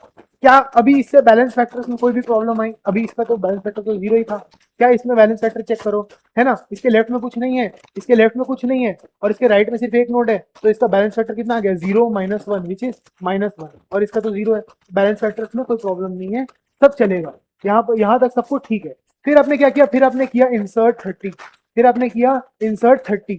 अब 30 कहाँ इंसर्ट होगा, 10 20 तो ऐसे थे, 10 20 तो ऐसे थे एकदम। 30 कहाँ इंसर्ट होगा, 30 कहाँ इंसर्ट होगा, 10 के राइट में, 10 से बड़ा है, 20 के भी राइट में क्योंकि 20 से भी बड़ा है। तो आपने 30 को यहाँ इंसर्ट कर दिया। अब आप क्या करोगे, ये इंसर्शन के बाद में आप चेक करोगे, क्या चेक करना है हम लोग को बेसिकली चेक करना है बैलेंस फैक्टर। तो इसका बैलेंस फैक्टर कितना होगा, लेफ्ट में कुछ नहीं है, राइट में एक है, तो 0 -1 है ना, 0 -1 होगा, 0 -1 विच इज -1। तो इसकी हाइट है -1, ये चलेगा। अच्छा इसकी तो 0 ही होगी, रूट नोड है तो इसकी तो चलेगी, है ना। तो इसकी 0 हो गई, इसकी 0 हो गई एंड इसकी -1 हो गई, राइट। अब इस नोड की जब हम चेक करेंगे तो यहाँ पर 0 है ना, लेफ्ट में कुछ नहीं है, लेफ्ट में 0 है, एंड राइट में कितनी है, height of left minus height of right होती है, राइट में कितनी है, राइट में 2 है, तो 0 -2 which is coming out to be -2, which is coming out to be -2। तो इसके बैलेंस फैक्टर्स कितने हो गए, इसके बैलेंस फैक्टर्स में वायलेशन आ गया, इधर पे इसके बैलेंस फैक्टर में वायलेशन आ गया कि अभी ये एक वैलिड एवीएल ट्री नहीं रहा, ठीक है। अगर मैं इसका स्ट्रक्चर यहाँ पर बनाऊं, अगर मैं इसका स्ट्रक्चर यहाँ पर बनाऊं और मैं आपको बोलूं कि अभी आप इसको एक वैलिड एवीएल ट्री बना के दिखा दो, ठीक है। मतलब कोई मेथड नहीं दे रहा, कोई एल्गोरिदम नहीं, ब्रूट फोर्स से इसको एक वैलिड एवीएल ट्री बना दो, इसको एक वैलिड स्ट्रक्चर को एक वैलिड एवीएल स्ट्रक्चर में कन्वर्ट कर दो। तो आप क्या करोगे, आप बोलोगे ठीक है भाई, इसको अगर वैलिड एवीएल ट्री बनाना है तो मैं 20 को यहाँ रख देता हूँ, ठीक है, 10 को इसके लेफ्ट में रख देता हूँ एंड 30 को इसके राइट में रख देता हूँ। ये एक वैलिड बीएसटी है, राइट, बिल्कुल बिल्कुल वैलिड बीएसटी है। क्या इसके अंदर में जो बैलेंस फैक्टर्स थे, बैलेंस कंडीशन जो थी, क्या वो भी अभी तक वैलिड है, क्या इसके अंदर जो बैलेंस कंडीशन थी क्या वो भी वैलिड है, हाँ भाई बैलेंस कंडीशन सारी वैलिड है, इसका भी 0, इसका भी 0, इसका भी 0, क्योंकि लेफ्ट माइनस राइट 1 -1 0 आ गया। तो ये एक वैलिड एवीएल ट्री है, तो ये एक वैलिड एवीएल ट्री है, बिल्कुल वैलिड एवीएल है भाई, बिल्कुल वैलिड है, बिल्कुल वैलिड एवीएल ट्री है। तो आपने क्या किया, आपने बेसिकली ये वाला स्ट्रक्चर लिया, अगर ऐसा स्ट्रक्चर हो तो उसको ऐसा बनाने के लिए आपने क्या किया, रुको मैं नेक्स्ट पेज में आपको बताता हूँ एकदम फ्रेश तरीके से, ठीक है। तो अगर आपके पास एक ऐसा स्ट्रक्चर था, है ना, आपके पास एक ऐसा स्ट्रक्चर था, ठीक है, आपने उसको वैलिड एवीएल ट्री बनाने के लिए हमने क्या किया, अगर ऐसे स्ट्रक्चर को वैलिड एवीएल ट्री बनाना था तो हमने क्या किया, उसको ऐसे स्ट्रक्चर में कन्वर्ट कर दिया, राइट। अगर यहाँ पर मैं कुछ सूडो वैल्यूज ले लूँ, जैसे मान लो यहाँ x होता, यहाँ y होता, यहाँ z होता, क्लियरली आप ये बोल सकते हो ना कि जो y होगा वो x से बड़ा होगा और जो z होगा वो y से भी बड़ा होगा, है ना, क्लियरली। जैसे आप यहाँ पर भी देख सकते हो, जैसे आप यहाँ पर भी देख सकते हो कि यहाँ पर ऑफ कोर्स 30 जो है वो 20 से बड़ा है एंड 20 जो है वो 10 से बड़ा है, इसीलिए तो राइट में उसके, इसीलिए तो राइट में क्योंकि बड़ा है। तो हम लोग यहाँ पर क्या बोल सकते हैं कि अगर x y z अगर ऐसे होते हैं वो कब होंगे, जब x छोटा होगा, y उससे बड़ा होगा एंड z सबसे बड़ा होगा, तभी ऐसा स्ट्रक्चर बनेगा। तो जब आप इसको इससे इसमें कन्वर्ट करोगे, जब आप इस स्ट्रक्चर को इसमें कन्वर्ट करोगे तब क्या होगा, ये y जो है ये बीच में चला जाएगा, राइट, ये y बीच में चला जाएगा, x उसके लेफ्ट में चला जाएगा एंड z उसके राइट में चला जाएगा। ये कंडीशन अभी भी वैलिड होगी, ये वाली जो कंडीशन थी ना ये तो दोनों में वैलिड होगी, क्योंकि हमने वैल्यूज तो चेंज ही नहीं किया, हमने बस स्ट्रक्चर को चेंज किया। हमने क्या किया, बस स्ट्रक्चर को चेंज किया। तो पहला ऑब्जर्वेशन हमने क्या देखा कि अगर मेरे पास एक ऐसा ट्री है, अगर मेरे पास एक ऐसा ट्री है जो पूरे तरीके से समझ लो राइट में जा रहा है, जो पूरे तरीके से राइट में जा रहा है, तो फिर हमको क्या करना है, हमको उसको ऐसे करके रोटेट कर देना है। अब आप इसको एक्स वाई जेड से समझना चाहो तो आप इसको ऐसे समझ सकते हो, ठीक है। चलो अभी नेक्स्ट ट्री देखते हैं, अभी नेक्स्ट ट्री देखते हैं 30 20 एंड 10, सॉरी 30 20 एंड 10, अगर उल्टा है इसका 10 20 30 था ना पहले, अभी अगर ऐसा है तो जब आप इंसर्ट करोगे सबसे पहले किसको करोगे इंसर्ट 30 को, तो कैसा बनेगा 30 ऐसा बनेगा एक नोड, अभी ये तो बैलेंस है सिंगल नोड है, ठीक है। फिर आप क्या करोगे इंसर्ट करोगे 20 को, तो ये कैसा बनेगा 30 जैसा था पहले, उसके लेफ्ट में आएगा 20, इसका बैलेंस फैक्टर कितना है 1 1 माइनस 0 विच इज 1, और इसका तो 0 ही है। वैसे जब आप 10 को इंसर्ट करोगे, जब आप 10 को इंसर्ट करोगे तो क्या होगा, 10 को आप इंसर्ट करोगे तो 30 20 एंड उसके लेफ्ट में 10। अच्छा अभी इसमें वैलिड एवीएल ट्री वाली प्रॉपर्टी जो थी वो नॉन वैलिड। अच्छा अभी आप देख पा रहे हो ना, जैसे जब हम इंसर्ट कर रहे हैं तो बीएसटी की प्रॉपर्टी हम हर स्टेप में होल्ड करते हुए जा रहे हैं, हर इंसर्शन के साथ बीएसटी की प्रॉपर्टी हम वैलिडेट करते हुए जा रहे हैं। बस बैलेंसिंग की जो कंडीशन है, जो बैलेंस फैक्टर जो है वो हमको थोड़े से मेंटेन करने हैं अलग से, ना इंसर्शन के टाइम में ही हम मतलब जो बीएसटी की प्रॉपर्टी थी उसको वैलिडेट कर दे रहे हैं, राइट। तो इसीलिए जब हमने उधर पे लिखा था कि क्या मतलब एवीएल ट्री के अंदर में बीएसटी होना चाहिए, वो कैसे इंश्योर करते हैं इंसर्शन के टाइम में, जैसे मैं अभी कर रहा हूँ। और जो दूसरी प्रॉपर्टी थी बैलेंसिंग, उसको कैसे इंश्योर करते हैं वो अभी हम सीख रहे हैं बेसिकली। तो अब ये क्या हो गया, अब इसका बैलेंस फैक्टर हो गया 2 माइनस 0, मतलब इसका हो गया 2, इसका हो गया 1 एंड इसका तो 0 ही है, राइट। तो इसका बैलेंस फैक्टर 2 है तो it is not a valid AVL tree. अब हमको इसको वैलिड बनाना होगा। वैसे ही अगर आप देखो यही वाले चीज को अगर आप देखो 30 20 एंड 10, ये वाला जो ट्री था, इसको अगर मैं बोलूँ कि ब्रूट फोर्स से बना दो एक साइड ट्री, ब्रूट फोर्स का मतलब दिमाग का यूज करके इसको बना दो, तो वही है ना, वही वैल्यूज है, तो वैसे ही बनना चाहिए ट्री भी, 20 लेफ्ट में 10 एंड राइट में 30, ऐसा ही ट्री बनना चाहिए, ऐसे ही ट्री बनना चाहिए, है ना, ऐसा ही ट्री बनना चाहिए। वैसे ही अगर मैं इसको एक्स वाई जेड के टर्म्स में लिख दूं, जैसे उधर पे एक्स वाई जेड के टर्म्स में मैंने लिखा था, अगर मैं इसको भी एक्स वाई जेड के टर्म्स में लिख दूं, तो मान लो ये एक्स है, ठीक है, ये एक्स है, ये वाई है एंड इसके और राइट में जेड है, ये है एक्स वाई जेड।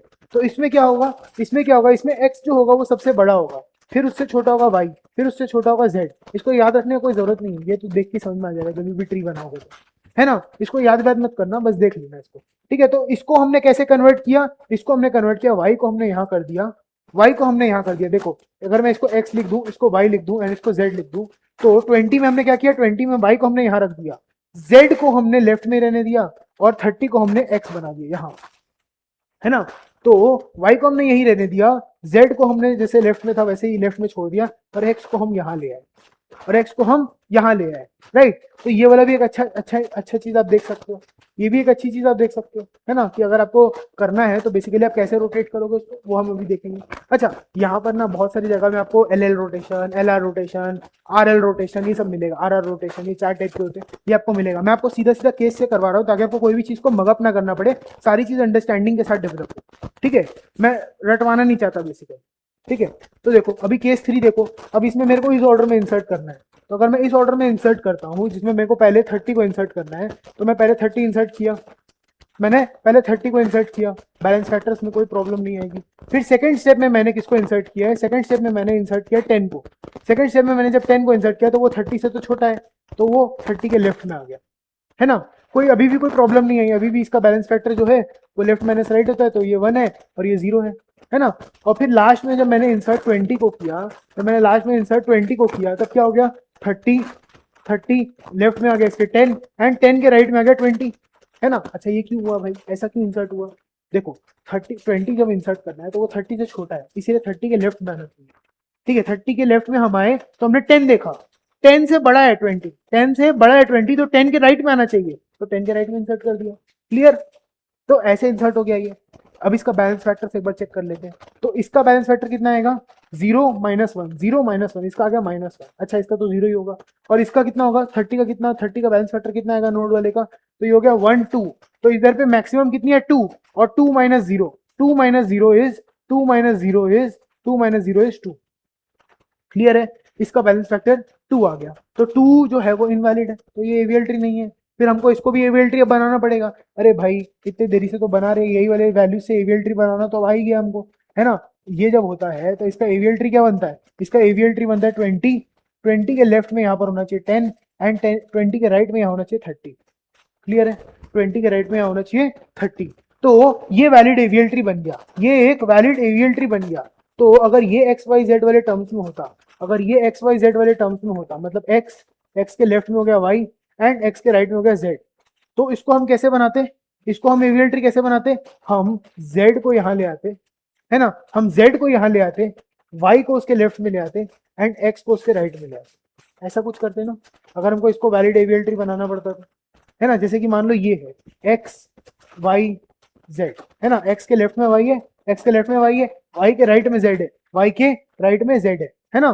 तो फिर हमने क्या किया, यहाँ पर हम ले आए जेड को, यहाँ पर हम ले आए जेड को, और 10 जो था मतलब वो वाई था, और यहाँ पर क्या था, ये एक्स था।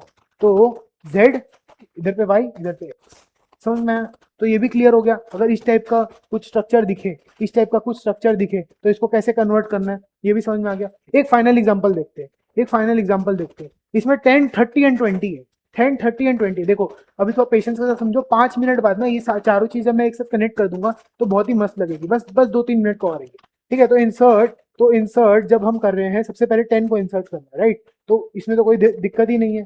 फिर हमको 30 को इंसर्ट करना है, फिर मेरे को 30 को इंसर्ट करना है। तो 30 को जब मैं इंसर्ट करूंगा तो वो 10 के राइट में जाएगा 30, 10 के राइट में जाएगा 30। एंड जब मैं 20 को इंसर्ट करूंगा, जब मैं 20 को इंसर्ट करूंगा तो 20 कहाँ जाएगा, 20 कहाँ जाएगा, 20 जो जाएगा वो बेसिकली 10 के राइट में 30 एंड 30 के लेफ्ट में जाएगा 20। ऐसा कुछ स्ट्रक्चर बनेगा। इसमें भी जब हम हाइट की कैलकुलेशन करेंगे तो इसकी जो हाइट है वो -2 आएगी, इसकी 1 - 0 1 आएगी एंड इसकी 0 आएगी। क्लियर है। अभी इसको भी मेरे को एक वैलिड एवियल ट्री बनाना है ना, इसको भी मेरे को एक वैलिड एवियल ट्री बनाना है। 10 राइट में 30 एंड लेफ्ट में 20। इसको वैलिड एवियल ट्री कैसे बनाएंगे भाई, इसको वैलिड एवियल ट्री कैसे बनाएंगे, जैसे अभी तक बनाते आ रहे हैं। 20 के लेफ्ट में 10 एंड 20 के राइट में 30। ये अब एक वैलिड एवियल ट्री बन गया। इसको भी हम एक बार एक्स वाई जेड वाले फॉर्मेट में समझ लेते हैं, जैसे हम समझ रहे थे सारे को, है ना, एक्स वाई जेड के फॉर्मेट में समझ लेते हैं। अगर ये एक्स है, एक्स के लेफ्ट में, हाँ सॉरी, एक्स के राइट में वाई है, ठीक है, एंड फिर उसके लेफ्ट में जेड है। तो इसको एक वैलिड एवियल ट्री कैसे बना सकते हैं, इसको वैलिड एवियल ट्री बनाने के लिए आपको बेसिकली जेड को रूट में ले जाना है, ठीक है। जेड के लेफ्ट में आपको देखो ना, एक्स है, वाई है, जेड है ना, एक्स के लेफ्ट में आपको हमेशा वाई को लेके जाना है। अच्छा सॉरी, अगर ये देखोगे तो एक्स यहाँ आ गया, है ना, जेड जो था वो यहाँ आ गया एंड वाई जो था वो यहाँ आ गया। तो बेसिकली क्या हुआ यहाँ पे, जेड, ठीक है, जेड यहाँ पर आ गया, जेड के लेफ्ट में एक्स आ गया एंड जेड के राइट में वाई आ गया। आपको ये एक्स वाई जेड वाले फॉर्मेट में याद रखने का जरूरत नहीं है, बस ये एक ऐसे स्ट्रक्चर है जो कि आपको देख के समझ में आ जाएगा कि कैसे रोटेशन हो रहा है, ठीक है, कि कैसा कुछ हो रहा है रोटेशन, वो आपको इससे देख के समझ में आ जाएगा। तो अगर मैं कंक्लूजन लिखूं, ये 4 एग्जाम्पल से हमने जो चीज सीखा उसकी अगर हम कंक्लूजन लिखें, उसकी अगर हमें कंक्लूजन लिखें, ठीक है, कंक्लूजन लिखें, अगर हमने जो 4 पॉइंट्स में सीखा कि अगर मेरे पास मान लो ये वाला स्ट्रक्चर है, ठीक है, मान लो मेरे पास ये वाला स्ट्रक्चर है जो फर्स्ट में था, ठीक है, 1 में था, क्या था, एक्स के लेफ्ट में वाई, फिर एक्स के इधर पे जेड। तो इसको हम कैसे कन्वर्ट करते थे एक वैलिड एवियल ट्री के अंदर में, इसको कैसे कन्वर्ट करते थे, वाई को बीच में ले जाते थे, एक्स को उसके लेफ्ट में एंड जेड को यहाँ, ये बन जाता था एक वैलिड एवियल ट्री। करेक्ट है, करेक्ट है ये पॉइंट। मतलब हम एक तरीके से इसको ऐसे रोटेट कर देते थे। अगर आप इसको ऐसे करके रोटेट कर दोगे ना, इसको अगर ऐसे करके आप रोटेट कर दोगे तो वाई ऊपर चला जाएगा, एक्स लेफ्ट में आ जाएगा एंड जेड इधर रह जाएगा। तो आप इसको ऐसे करके रोटेट कर दे रहे हो। क्लियर है ये पॉइंट, ठीक है। दूसरा हमने क्या देखा था, दूसरा हमने जो देखा था, इसको यहाँ लिख दिया, नहीं, अगर हम इसको यहाँ लिख, ठीक है, ये फर्स्ट पॉइंट हो गया। अगर हम इसका सेकंड पॉइंट देखें, अगर हम इसका सेकंड पॉइंट देखें तो सेकंड पॉइंट में हमने कैसी देखी थी रोटेशन, हमने देखी थी बेसिकली एक्स के लेफ्ट में वाई एंड इधर पे जेड। तो इसको जब हम कन्वर्ट करे थे एक वैलिड एवियल ट्री में, तो हमने इसको कैसे कन्वर्ट किया था, हमने बेसिकली वाई को यहाँ किया था एंड एक्स को सॉरी जेड को यहाँ कर दिया था एंड एक्स को ऐसा कर दिया था, है ना। इसको जब हमने वैलिड एवियल ट्री बनाया था तो इसकी रोटेशन हमने कुछ इस तरीके से कर दी, है ना। तो इसको अगर आप ध्यान से ऑब्जर्व करो तो आपने इसको बेसिकली ऐसे घुमा दिया। जब इसको ऐसे घुमा दोगे तो ये एक्स नीचे आ जाएगा एंड ये जेड बीच में आ जाएगा और वाई ऊपर चला जाएगा, है ना, ऐसे घुमा दिया इसको। जब इसको ऐसे घुमाओगे ना तो ये वाई ऊपर चला गया, एक्स इधर आ गया और जेड इधर आ गया, है ना। तो ऐसे ही कुछ स्ट्रक्चर बन गया जैसा बन रहा है, ठीक है। तो इसके लिए हमने इसको ऐसे कुछ टर्न कर दिया, समझ में। तो फिर तीसरे में हमने क्या देखा था, तीसरे में हमने क्या देखा था, जो थर्ड वाला था उसमें हमने ये देखा था कि अगर एक्स है ना, एक्स के लेफ्ट में वाई है एंड एक्स के राइट में जेड है, ठीक है। तो फिर हम कैसे कर रहे थे उसको कन्वर्ट, तो फिर हम उसको कैसे कन्वर्ट कर रहे थे, अगर ऐसा कुछ कंडीशन था तो हम यहाँ जेड भेज दे रहे थे, राइट। हम यहाँ पर z भेज दे रहे थे, z के लेफ्ट में हम x को ले आ रहे थे एंड यहाँ पर हम y को ले आ रहे थे। क्लियर हो रहा है ये बात? देख लो यहाँ पर, एक बार ऑब्जर्व भी कर लो। ठीक है, जब x था, x के लेफ्ट में y था, ठीक है, जब x था, x के लेफ्ट में y था एंड इधर पे z था, तो हम क्या कर रहे थे, z लेफ्ट में y फिर x, है ना, z, अच्छा सॉरी उल्टा लिख दिया, z लेफ्ट में y और राइट में x, तो हम कुछ ऐसा कर रहे थे। क्लियर है ये बात? है ना, क्लियर है ये बात? चेक कर लो एक बार, कोई दिक्कत तो नहीं है इसमें, है ना। x के लेफ्ट में अगर y होता है, x के लेफ्ट में अगर y होता है एंड राइट में अगर z होता है, तो फिर z जो था वो बीच में आ रहा था, y जो था इधर आ रहा था एंड x जो था वो राइट में आ जा रहा था। क्लियर है? तो वही हो रहा है यहाँ पर भी, z y एंड x। तो ये थर्ड कंडीशन भी समझ में आ गई। इसको अगर हम समझना चाहें तो बेसिकली हम कर क्या रहे हैं, हम बेसिकली बहुत ही सिंपल चीज कर रहे हैं कि हम z को एंड x को आपस में स्वैप कर दे रहे हैं, है ना। x जहां पर सेंटर में था वहां अब z आ गया, x को आपने स्वैप कर दिया, x को जब आपने स्वैप किया तो x नीचे आ गया, है ना। अब आप देखोगे तो इसके लेफ्ट में बट इसके राइट में, है ना, इसके लेफ्ट में बट इसके राइट में, तो इसीलिए x को हमने राइट में रख दिया। तो बेसिकली नीचे और ऊपर के कंडीशन में आप स्वैप कर रहे हो। इसको आप मैनुअली करोगे ना जब, तो थोड़ा ज्यादा आसान पड़ेगा। वो स्वैप वैप वाली चीज मत देखो, एक्चुअली में ये एक डबल रोटेशन है, पहले ये ऐसे रोटेट होता है देन ये ऐसे रोटेट होता है, बट आपको उतना नहीं समझना है, आपको बस ये स्ट्रक्चर देख लिया, ठीक है, आपने बस ये स्ट्रक्चर देख लिया और स्ट्रक्चर के हिसाब से आप सम्स कर पाओगे, ठीक है, स्ट्रक्चर के हिसाब से आप सम्स कर पाओगे। अभी हम लोग कुछ अच्छे क्वेश्चंस भी करेंगे जिससे हमारे ये वाले चीज के कॉन्सेप्ट एकदम मस्त क्लियर हो जाए, ठीक है। और फोर्थ वाला जब हम देखेंगे, फोर्थ वाले में हमने क्या देखा था, x के राइट में y एंड उसके लेफ्ट में z, ये वाला चीज हमने देखा था। इसको हम कैसे कन्वर्ट कर रहे थे, इसको हम कैसे कन्वर्ट कर रहे थे, इसको हम कैसे कर रहे थे, x के राइट में y z, तो z x y, हम इसको कैसे कन्वर्ट कर रहे थे, z x एंड y, हम इसको ऐसे कन्वर्ट कर रहे थे, ठीक है। जैसे यहाँ पर z y एंड x था, यहाँ पर x एंड y था। आप इसको ऐसे समझ सकते हो कि आपने y को ऊपर भेज दिया, ठीक है, आपने y को ऊपर भेज दिया एंड सॉरी आपने z को ऊपर भेज दिया एंड x और y को उसके हिसाब से अरेंज कर दिया। जो y होगा उसको आपने रूट नोड बना दिया, सॉरी जो z होगा उसको आपने रूट नोड बना दिया एंड x और y को उनके रिस्पेक्टिव वैल्यूज के हिसाब से अरेंज कर दिया, उनके रिस्पेक्टिव वैल्यूज के हिसाब से अरेंज कर दिया लेफ्ट में और राइट में। क्लियर है ये बात? क्लियर है ये बात? तो ये चार केसेस ही हो सकते हैं, इसके अलावा कोई पांचवा केस होने का पॉसिबिलिटी नहीं है। ये चार केसेस ही हो सकते हैं, इसके अलावा कोई पांचवा केस नहीं हो सकता, ठीक है। जब आप इंसर्ट कर रहे हो, एक एक करके इंसर्ट कर रहे हो, तो ये बेसिक चार केसेस ही हैं जो कि आपको प्रॉब्लम देंगे, और ये चार केसेस से अलावा कोई पांचवा केस आ ही नहीं सकता, ठीक है। अब हम लोग इसके दो बहुत ही अच्छे अच्छे एग्जाम्पल्स देखेंगे जिसमें हम लोग एवीएल ट्री में थोड़े ज्यादा नोड्स इंसर्ट करेंगे, ठीक है, थोड़े ज्यादा करके नोड्स इंसर्ट करेंगे और फिर हम लोग समझने की कोशिश करेंगे। अच्छा, उससे पहले एक बार ये देख लो, उससे पहले एक बार ये देख लो, जो अभी मैंने आपको समझाया है इतनी देरी तक, उसको एक स्लाइड में मैंने समराइज किया हुआ है यहाँ पे, ठीक है। बेसिकली क्या कह रहा हूँ मैं, अगर सारे नोड इस तरीके के होते हैं तो उसमें आपको एल एल रोटेशन करनी पड़ेगी। ये बस रोटेशन का नाम आप याद कर लो, कॉन्सेप्ट आपको समझ में आ ही गया ना। एल एल रोटेशन में आप उसको ऐसे रोटेट करते हो, ठीक है। अगर सारे नोड इस तरीके से होते हैं तो आपको आर आर रोटेशन करनी पड़ेगी, सिंगल रोटेशन होती है ये। बस इतना याद रखना, जब एल एल होती है और जब आर आर होते हैं, मतलब जब इस तरीके से रहता है, एक स्टिक की तरह रहता है, डंडे की तरह रहता है जब, तब सिंगल रोटेशन से काम चल जाता है। लेकिन जब ये ऐसे रहता है ना, एल्बो की तरह, जैसे एल्बो एल्बो बेंड रहती है ना, ऐसे फिर ऐसे, जब भी एक एल्बो की तरह ये रहता है तो हमको डबल रोटेशन करनी पड़ती है। पहले ऐसी वाली करेंगे फिर ऐसी वाली करेंगे, ठीक है। इसमें पहले ऐसी वाली करेंगे देन हम लोग ये वाली करेंगे, ठीक है, पहले राइट देन लेफ्ट, और इसमें पहले लेफ्ट देन राइट, ठीक है, नीचे से ऊपर। तो क्लियर है ये वाले पॉइंट? ये चार टाइप की रोटेशन हमने पढ़ी थी, है ना, दो स्टिक की पढ़ी थी एंड दो एल्बो की पढ़ी थी। ये स्टिक एंड एल्बो बस याद रखने का तरीका है, बाकी आप करना जब भी तब आप उसी तरीके से करना जिससे मैंने चार एग्जाम्पल्स में आपको समझाया है। क्लियर है? चलो, अब इसके बाद हम ये वाला एक एग्जाम्पल देखते हैं जिसमें हम ये सारे नोट्स को एक एक करके इंसर्ट करेंगे और हम एवीएल ट्री बनाएंगे, ठीक है। इसके बाद वाला जो एग्जाम्पल है ना, वो बहुत मस्त है। तो ये वाला एग्जाम्पल हम थोड़ा जल्दी जल्दी निकाल देंगे। इसके बाद में जो एग्जाम्पल आएगा वो काफी इंटरेस्टिंग है ये वाला। इसमें हम लोग बहुत सारी अच्छी अच्छी चीजें सीखेंगे रोटेशंस के बारे में, और जब हमको रोटेट करना है तो हम कैसे रोटेट करते हैं, ठीक है। तो उससे पहले हम ये वाला फटाफट से कर लेते हैं, ये वाला थोड़ा बेसिक्स है प्रैक्टिस के लिए बेसिकली। तो 15 सबसे पहला नोट क्या है, सबसे पहला नोट है 15। मैं पूरा नहीं लिख रहा, मैं बस इसको रफ स्ट्रक्चर के तरीके से बना दे रहा हूँ, ठीक है। सबसे पहला नोट जो हम इंसर्ट करें वो हम इंसर्ट करें 15, ठीक है। 15 इंसर्ट हो गया। अब 10 किधर इंसर्ट होगा, 15 के लेफ्ट में। 10 किधर इंसर्ट होगा, 15 के लेफ्ट में होगा 10 इंसर्ट। तो 15 के लेफ्ट में हमने 10 को इंसर्ट कर दिया। फिर उसके बाद कौन सा नोड है, 20 किधर इंसर्ट होगा, 15 के राइट में। तो 20 हमने यहाँ इंसर्ट कर दिया, जैसे नॉर्मल बाइनरी सर्च ट्री में इंसर्ट करते थे वैसे। फिर उसके बाद क्या, 8 किधर इंसर्ट होगा, 15 के लेफ्ट में। 10 के भी लेफ्ट में, 8 किधर इंसर्ट होगा, 8 यहाँ पर इंसर्ट हो जाएगा। तो 8 भी हो गया। 12, 12 किधर इंसर्ट होगा? 15 के लेफ्ट में, 10 के राइट में। 10 के राइट में क्यों? क्योंकि 10 से बड़ा है 12, तो 12 यहाँ इंसर्ट हो गया। 25, 25 किधर इंसर्ट होगा? 15 के राइट में, क्योंकि 15 से बड़ा है। 20 के भी राइट में, क्योंकि 20 से भी बड़ा है, तो 25 यहाँ इंसर्ट होगा। अच्छा, जब मैं ऐसा कर रहा हूँ ना, आपको हर स्टेप में बैलेंस फैक्टर्स चेक करते हुए जाना है, ठीक है। अभी तक जितने भी मैंने इंसर्शंस किए उसकी वजह से बैलेंस फैक्टर्स जो थे वो अगर कहीं पर भी मैनिपुलेट हो जाते तो फिर हमको उसको रोटेशन करनी पड़ती है, ठीक है। एक से ज्यादा कभी भी अगर आ जाए बैलेंस फैक्टर, मतलब 2 हो जाए या फिर 3 हो जाए या फिर -2 हो जाए, तो फिर हमको हमेशा उसको बैलेंसिंग करनी पड़ेगी। अभी तक इसमें बैलेंस फैक्टर्स का कुछ नहीं है। अब हम यहाँ से चेक करते हुए जाते हैं। 1 2 1 2, तो यहाँ 0 है। वैसे ही 1 और 0, यहाँ पर कितना है? 1 सॉरी 0 एंड 1, इधर पे -1 है ना। वैसे इधर पे 0 है, इधर तो दोनों में 0 ही होगा, है ना। अभी तक बैलेंस फैक्टर सारे बैलेंस है। इसके जब 5 आप इंसर्ट करोगे तो 5 किधर जाएगा? 5 किधर जाएगा?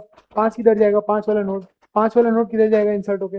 तो 5 वाला नोड जब आप इंसर्ट करोगे तो 20 के लेफ्ट में आएगा, 10 के लेफ्ट में आएगा और 8 के भी लेफ्ट में आएगा, तो 5 वाला नोड यहाँ इंसर्ट होगा। अब जब आप 5 वाला नोड इंसर्ट कर रहे हो और बैलेंस फैक्टर्स निकाल रहे हो, तो 5 वाला नोड इंसर्ट करके बैलेंस फैक्टर्स निकाले, क्या होगा? 1 2 3 एंड दिस इज 2, तो 3 - 2 इज यहाँ पर कितना हो गया? 3 - 2, है ना। 3 - 2, तो दिस इज 1। वैसे इस नोड का देखो 1 2 एंड 1, 1 2 एंड 1, तो 2 - 1 इज 1, ठीक है। इसका तो 0, इसका भी 0, इसका भी 0, इसका कितना है? इसका है 0 - 1, तो इसका -1, इसका 1 2 - 1, तो इसका निकाल दिया था 1 0, इसका 1, ठीक है। तो अभी तक भी ये सारे नोड बैलेंस है, तो कोई दिक्कत वाली बात नहीं है, ठीक है। फिर उसके बाद 9, जब आप 9 इंसर्ट करोगे तब आप क्या देखोगे?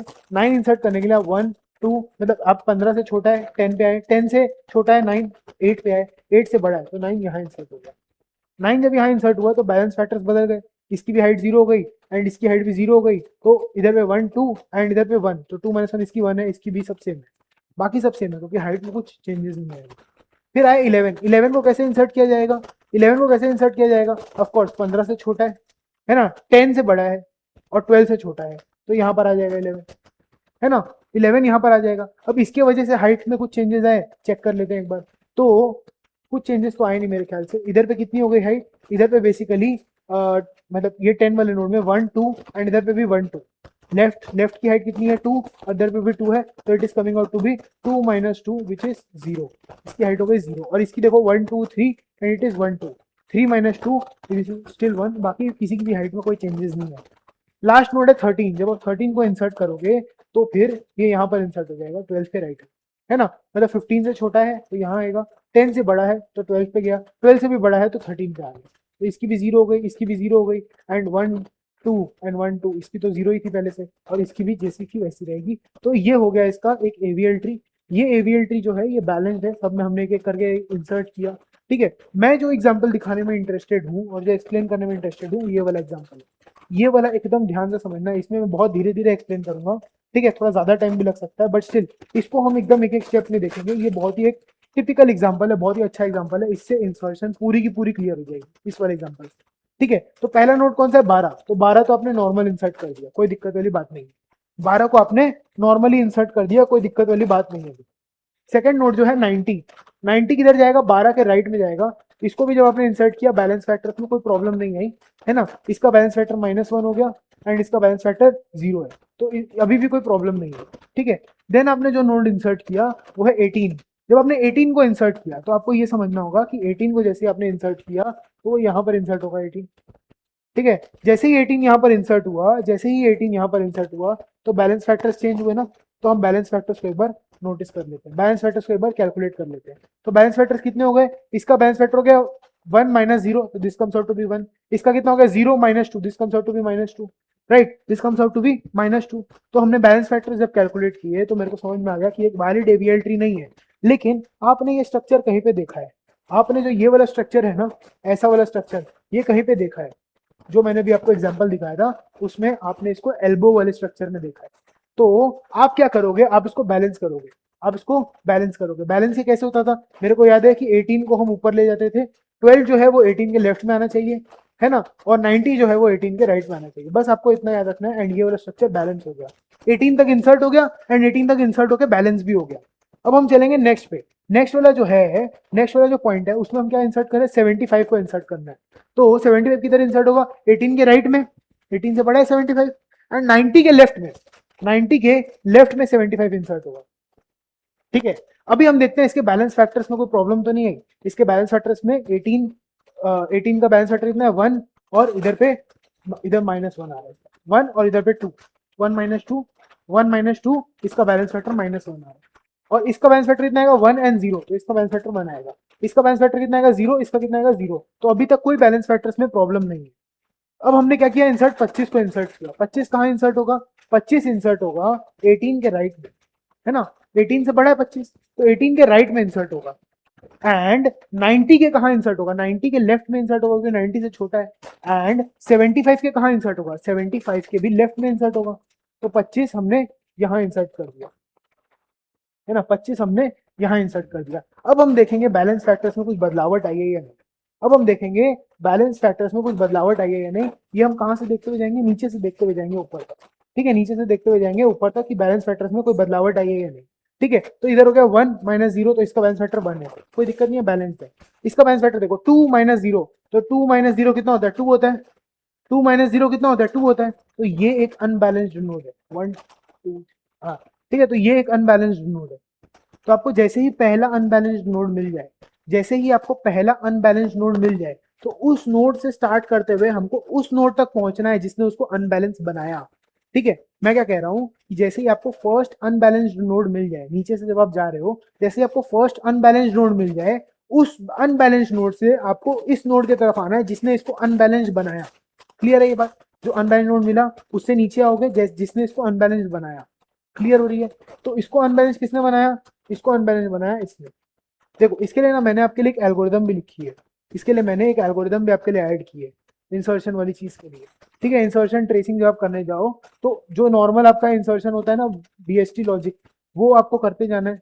ठीक है, अब आपको हाइट जो है ना वो अपडेट कैसे करनी है एंसेस्टर्स की, और नीचे से ऊपर जाते हुए, नीचे से ऊपर जाते हुए आपको हाइट अपडेट करते हुए जानी है। ठीक है, तो जहां भी फर्स्ट एंसेस्टर आपको मिले जिसकी हाइट आपने बैलेंस फैक्टर जिसका ब्रेक हो गया, उस तक आप रुक जाओ। ठीक है, जहां ही आपको फर्स्ट ऐसा एंसेस्टर मिल रहा है जिसकी हाइट में बैलेंस फैक्टर जो था वो अनबैलेंस हो गया, वहीं पे रुक जाओ।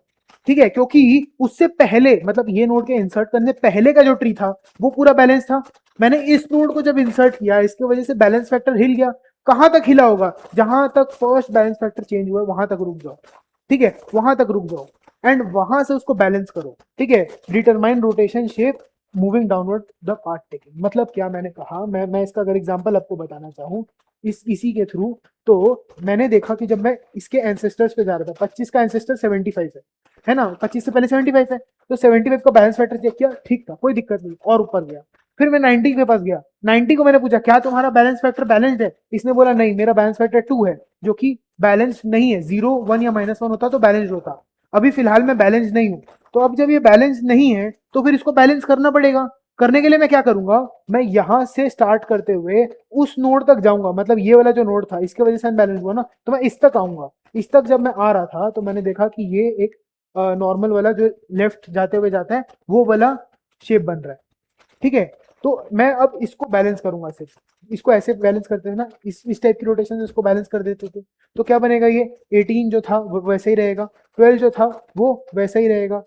सबसे फर्स्ट बैलेंसिंग किसमें होगी, सबसे फर्स्ट बैलेंसिंग होगी इसमें। जब ये ऐसा रहता था तो मैं क्या करता था, 75 को मैं रूट बना दूंगा, 75 के 75 को रूट बना के 75 के लेफ्ट में मैं जाऊंगा 25 को लेके, एंड इसके राइट में मैं जाऊंगा 90 को। अब मैं इधर पे चेक करूंगा कि क्या बैलेंस फैक्टर सारे के सारे ठीक है, क्या बैलेंस फैक्टर सारे के सारे ठीक है या कोई इशू है, अभी चेक कर लेंगे। तो सबसे पहले इधर से चेक करो, 0 0 0। ठीक है, 75 का देखो 1 -1, इसका भी 0। 18 का देखो 1 और इधर पे 2, तो इसका -1। सारे के सारे बैलेंस है, ये कंप्लीटली बैलेंस्ड एवीएल ट्री है, मतलब जिसके बैलेंस फैक्टर्स सही है एकदम सारे। तो यहां तक मेरा इंसर्शन हो गया और अपडेशन भी हो गया। अब मैं इंसर्ट करूंगा 65। जब मैं 65 को इंसर्ट करूंगा तो मैं ये देखूंगा कि 18 के राइट में आना चाहिए, 75 के लेफ्ट में आना चाहिए, 75 से छोटा है ना, 75 से छोटा है, कौन छोटा है 75 से, 65 छोटा है 75 से, तो उसके लेफ्ट में आना चाहिए। 25 के भी राइट में आना चाहिए क्योंकि 25 से तो बड़ा है, तो 65 को मैंने यहां इंसर्ट कर दिया। जैसे ही मैंने 65 को यहाँ इंसर्ट किया, फिर से वही वाला गेम, मैं नीचे से ऊपर बैलेंस फैक्टर्स चेक करते हुए चला जाऊंगा। बैलेंस फैक्टर्स जब मैं चेक करूंगा तब कैसे आएगा बैलेंस फैक्टर्स, देखो यहाँ पर मैंने देखा तो यहाँ पर कितना आ रहा है, इसका 0 -1, 0 -1, तो इसका बैलेंस फैक्टर अपडेट होके -1 हो गया, इसका बैलेंस फैक्टर अपडेट होके -1 हो गया। वैसे इसका कितना आएगा, 2, इधर 2 है और इधर 1 है, 2 -1, तो इसका बैलेंस फैक्टर अपडेट होके 2 -1 यानी कि 1 बन गया। 18 का बैलेंस फैक्टर क्या आएगा, 18 का बैलेंस फैक्टर आएगा 1, है ना, 18 का बैलेंस फैक्टर आएगा 1 -1 -1 2 3, 18 का आ गया, 18 का अपडेट होके 1 -3 विच इज -2।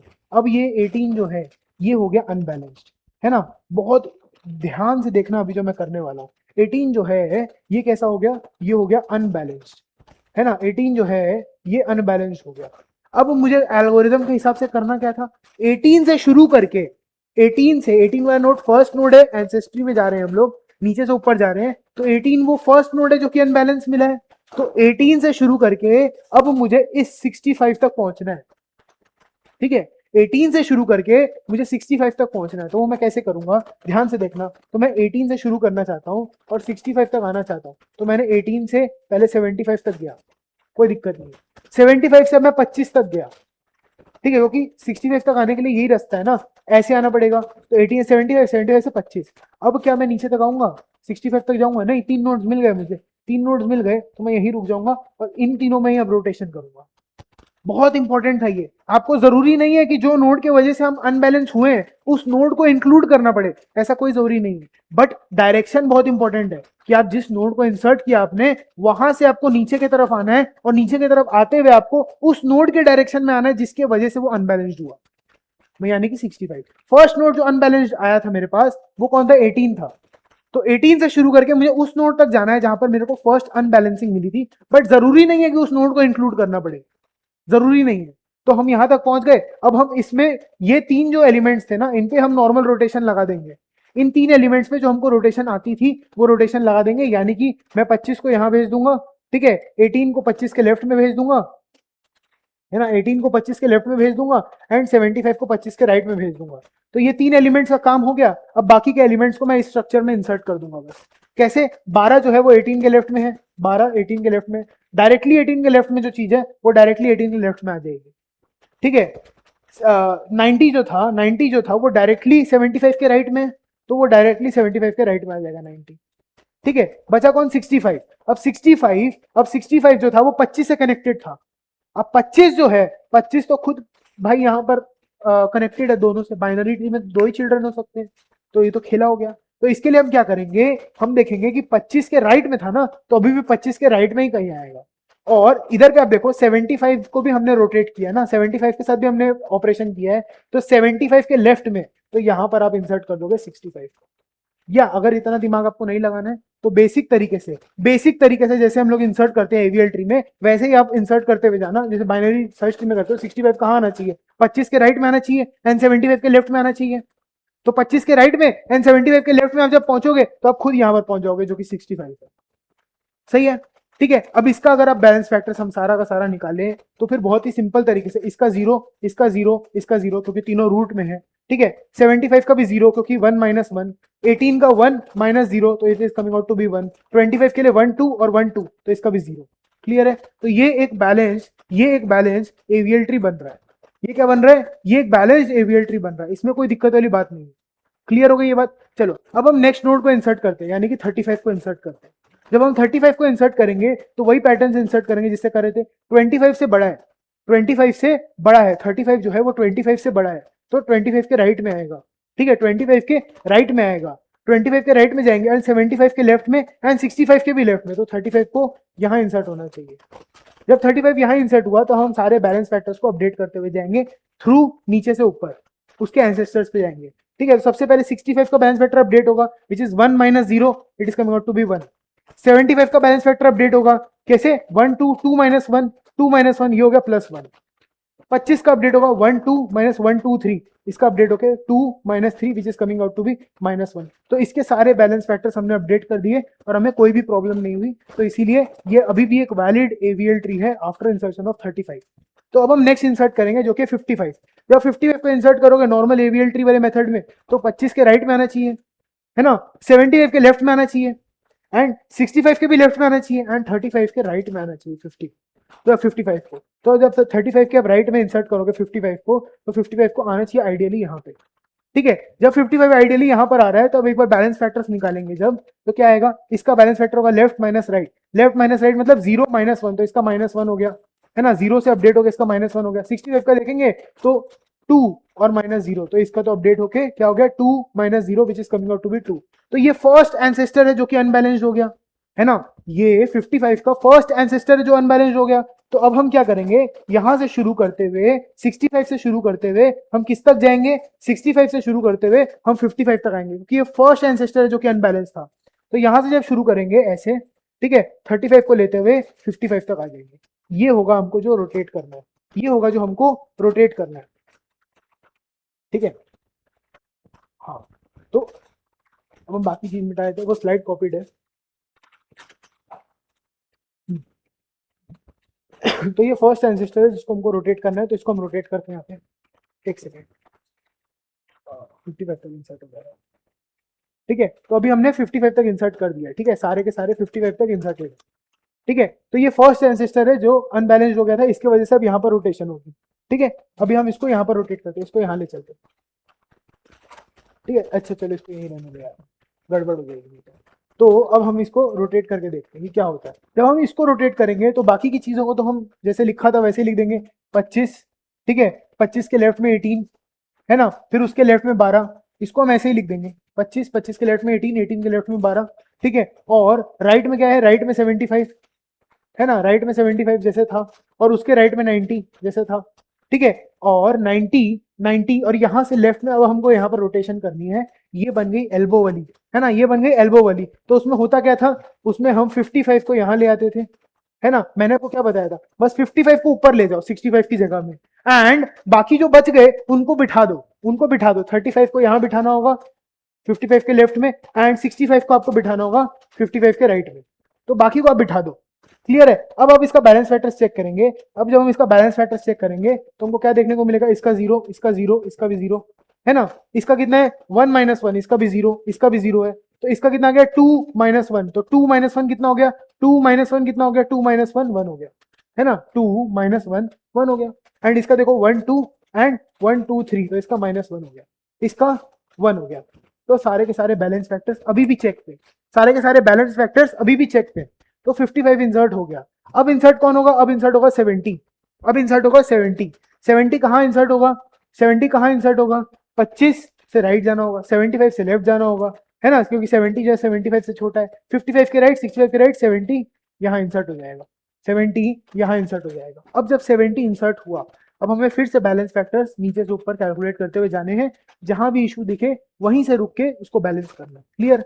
तो यहाँ पर क्या कोई इशू है, नहीं, यहाँ पर तो अभी भी 0 - 1, यहाँ पर -1 है, यहाँ पर कोई इशू है 0 और सॉरी 1 एंड यहाँ 2, 1 और यहाँ 2, 1 -2, 1 -2, this comes out to be -1, तो इसमें भी कोई इशू नहीं है, -1 भी टॉलरेंस लिमिट के अंदर है। फिर 75 पे आओ, 1 2 3, 1 2 3, 3 1 2 3, 1 2 3, 3 -1 which is comes out to be 2, तो ये पहला अनबैलेंस्ड एंसेस्टर बन गया।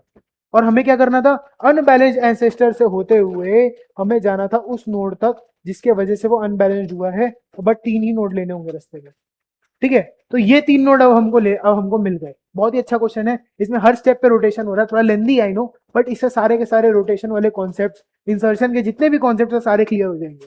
थोड़ा लेंदी क्वेश्चन है आई नो, बट स्टिल बहुत ही इंपॉर्टेंट है, बहुत ही अच्छा क्वेश्चन है, इसको आराम से किया जा सकता है, ठीक है। तो अब हमको इसको रोटेट करना है। अब इसको रोटेट करने से पहले जो चीजें पहले से ठीक थी उनको वैसे ही लिख देंगे, मतलब 25 जो ठीक था उसको वैसे ही लिख दिया, 18 जो ठीक था उसको वैसे ही लिख दिया, एंड 12 जो कि ठीक था उसको वैसे ही लिख दिया, है ना। 25 से जुड़ा हुआ है 75, अब ये रोटेट होगा ना तो इनकी और इनकी पोजीशंस भी चेंज हो जाएंगी, तो इसको अभी कुछ मत लिखो, इसको खाली लिखो। हम क्या करते थे, 65 को ऊपर ले जाते थे, याद है ना, ये एल्बो वाली बात है, तो 65 को ऊपर ले जाओ, बस 65 को यहाँ ले जाओ, जैसे 65 को यहाँ ले गए, अब 65 जब यहाँ है तो 55 लेफ्ट में आना चाहिए, है ना, 55 लेफ्ट में आना चाहिए, एंड राइट में कौन आना चाहिए, राइट में 75 आना चाहिए, राइट में 75 आना चाहिए, ठीक है, राइट में 75 आना चाहिए। तो अब बाकी बचा कौन, ये हो गया, ये हो गया, ये हो गया, बचा कौन, बचा ये एंड ये, अभी इन तीनों को हम इंसर्ट कर देंगे। तो 35 को कहाँ इंसर्ट करेंगे? 55 के लेफ्ट में, राइट। 35 इंसर्टेड। 90 कहाँ इंसर्ट होगा? 75 के राइट में, 90 इंसर्टेड। एंड ये 70 कहाँ इंसर्ट होगा? ये 70 इंसर्ट होगा 65 के राइट में, बट 75 के लेफ्ट में, यहाँ पर इंसर्ट हो जाएगा। क्लियर है ये चीज? ये चीज क्लियर है? हर स्टेप में रोटेशन हो रहा है, but still it is a very good question to understand all the concept. ठीक है, आप अगर चाहो तो इस वीडियो को भी पॉज करके ना बाकी का पूरा ट्री बना सकते हो, जितने भी हैं ये 1 2 3 4 5 वैल्यूज हैं, इनको आप इंसर्ट कर सकते हो, नहीं तो मैं भी करूंगा, मेरे साथ भी कर सकते हो। क्लियर है? तो फिर इसका हम लोग बैलेंस फैक्टर देखते हैं। 0 0 0 0, सारे रूट में हमने 0 लिख दिया। इसका कितना होगा? 1 - 1 कम्स आउट टू बी 0।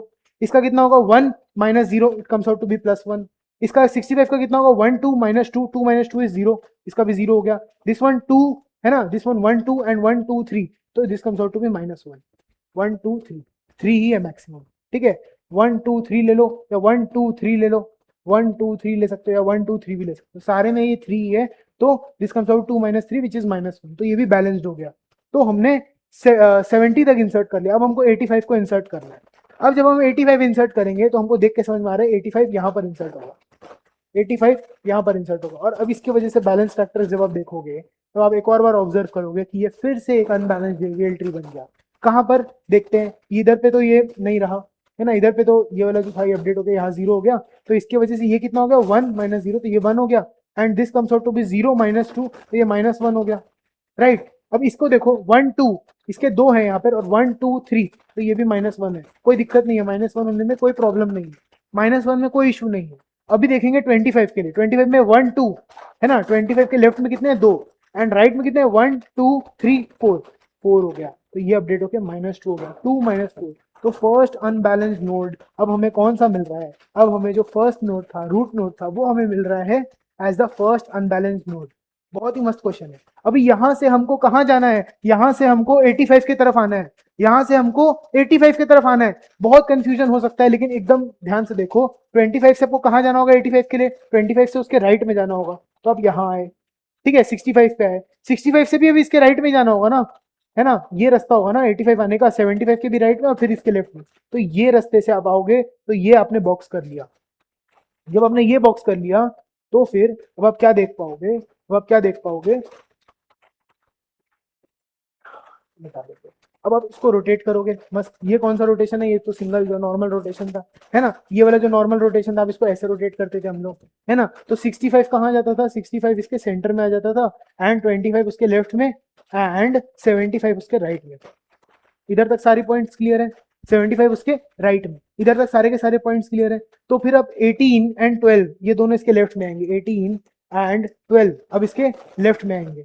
उसके साथ साथ ये जो 55 एंड 35 है, ये दोनों किधर पे थे? ये दोनों 65 के लेफ्ट में थे, बट अब 65 के लेफ्ट में 25 है, तो हम ये देख सकते हैं ना 25 के तो राइट में, तो ये दोनों इधर आ जाएंगे, मतलब इधर पे 55 आएगा एंड 55 के लेफ्ट में 35 आएगा, ऐसे यहां पर आ गया।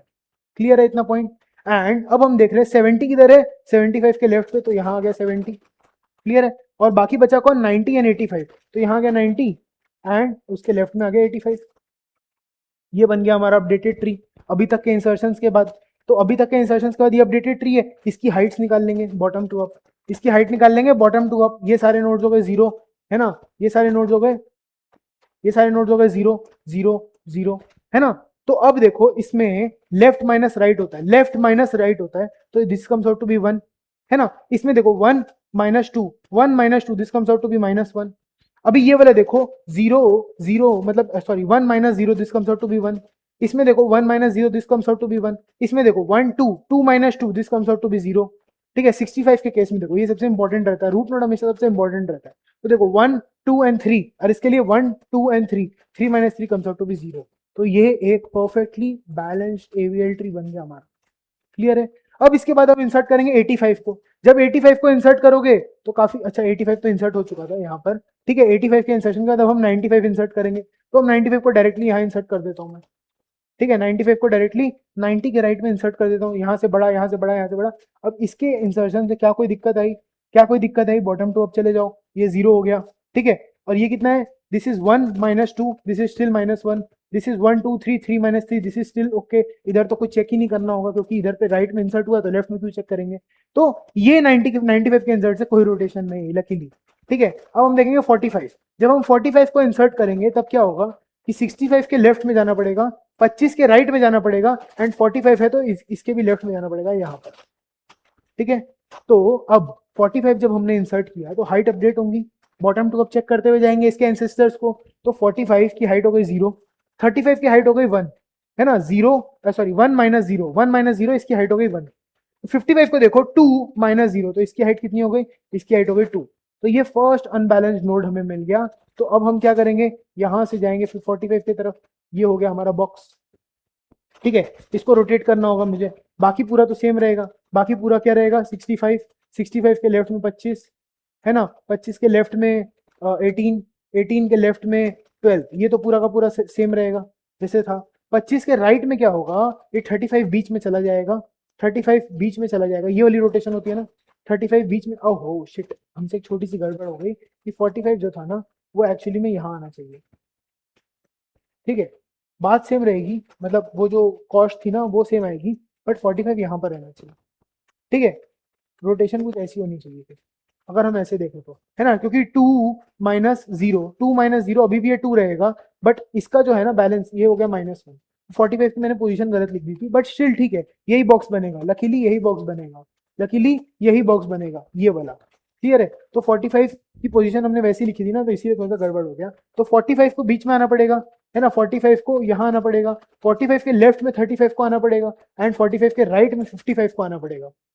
राइट, 45 के राइट में 55 को आना पड़ेगा। सिमिलरली अगर आप देखोगे तो राइट साइड में इसके 75 है, ठीक है, राइट साइड में इसके 75 है, लेफ्ट में 75 के 70 है, एंड उसके राइट में 90 है।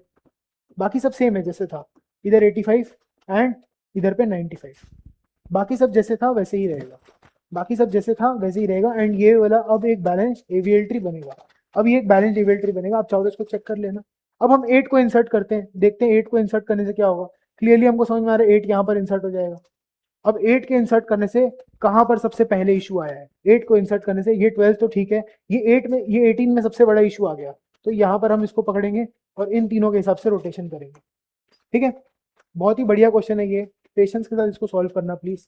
ठीक है, इसमें इम्पेशेंट मत होना कि इतना बड़ा क्वेश्चन है दिमाग खराब हो रहा है, पेशेंस के साथ करो। ये बस ये वाला क्वेश्चन देने का मेन ऑब्जेक्टिव था कि आपको गेट के सारे कॉन्सेप्ट जितने भी इंसर्शन से रिलेटेड है एवीएल ट्री के, वो सारे एकदम एक बार में क्लियर हो जाए।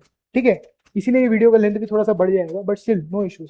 तो जब आप इस 8 को आपने किया इंसर्ट, फिर आप रोटेट करोगे तो क्या होगा, ये अब इधर पे किस टाइप की रोटेशन होगी, इधर पे सीधा ये वाली रोटेशन होगी।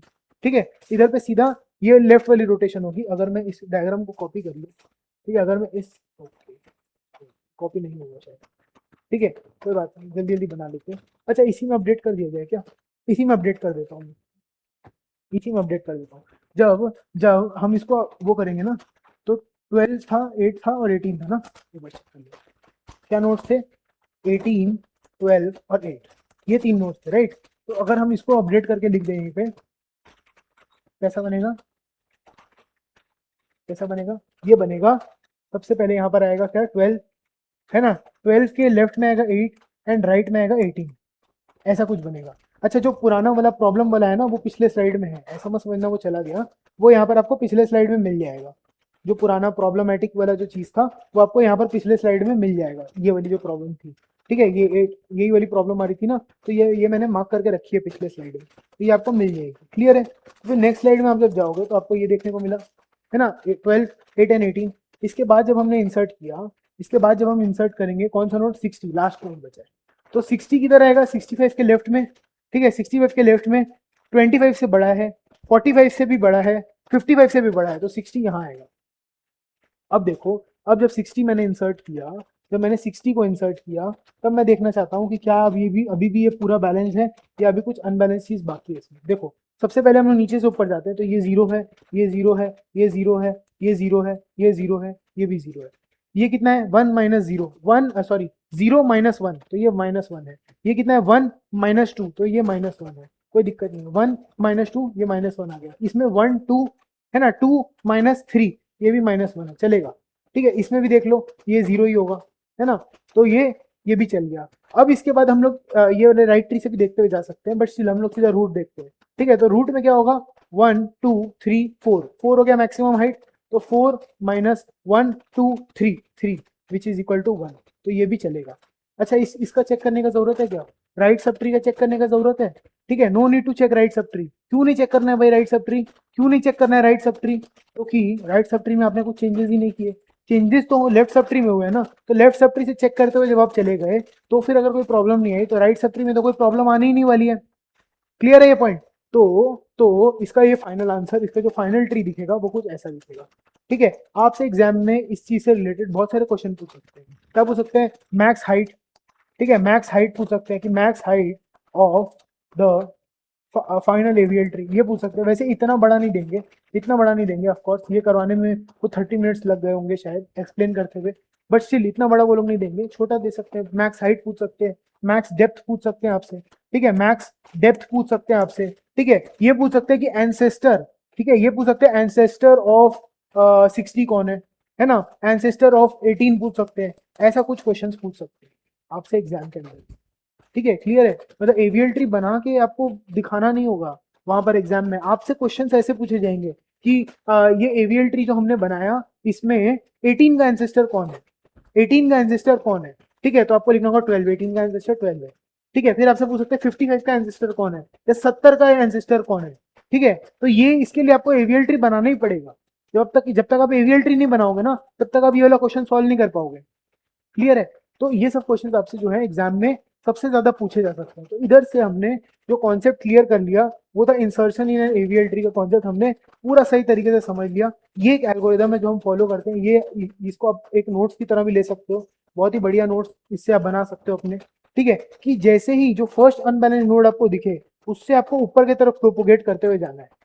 ठीक है, तो ये फर्स्ट अनबैलेंस एंसेस्टर दिखा, इससे आपको जाना है इसके तरफ, है ना, और यहाँ पर आपको रोटेशन बनाना है। समझ में आई एल्गोरिदम? ये एल्गोरिदम हमने इंसर्शन जितना किया, ट्रेसिंग की, आई होपफुली इससे आपका insertion in an AVL tree बहुत ही अच्छे तरीके से कवर हो गया होगा।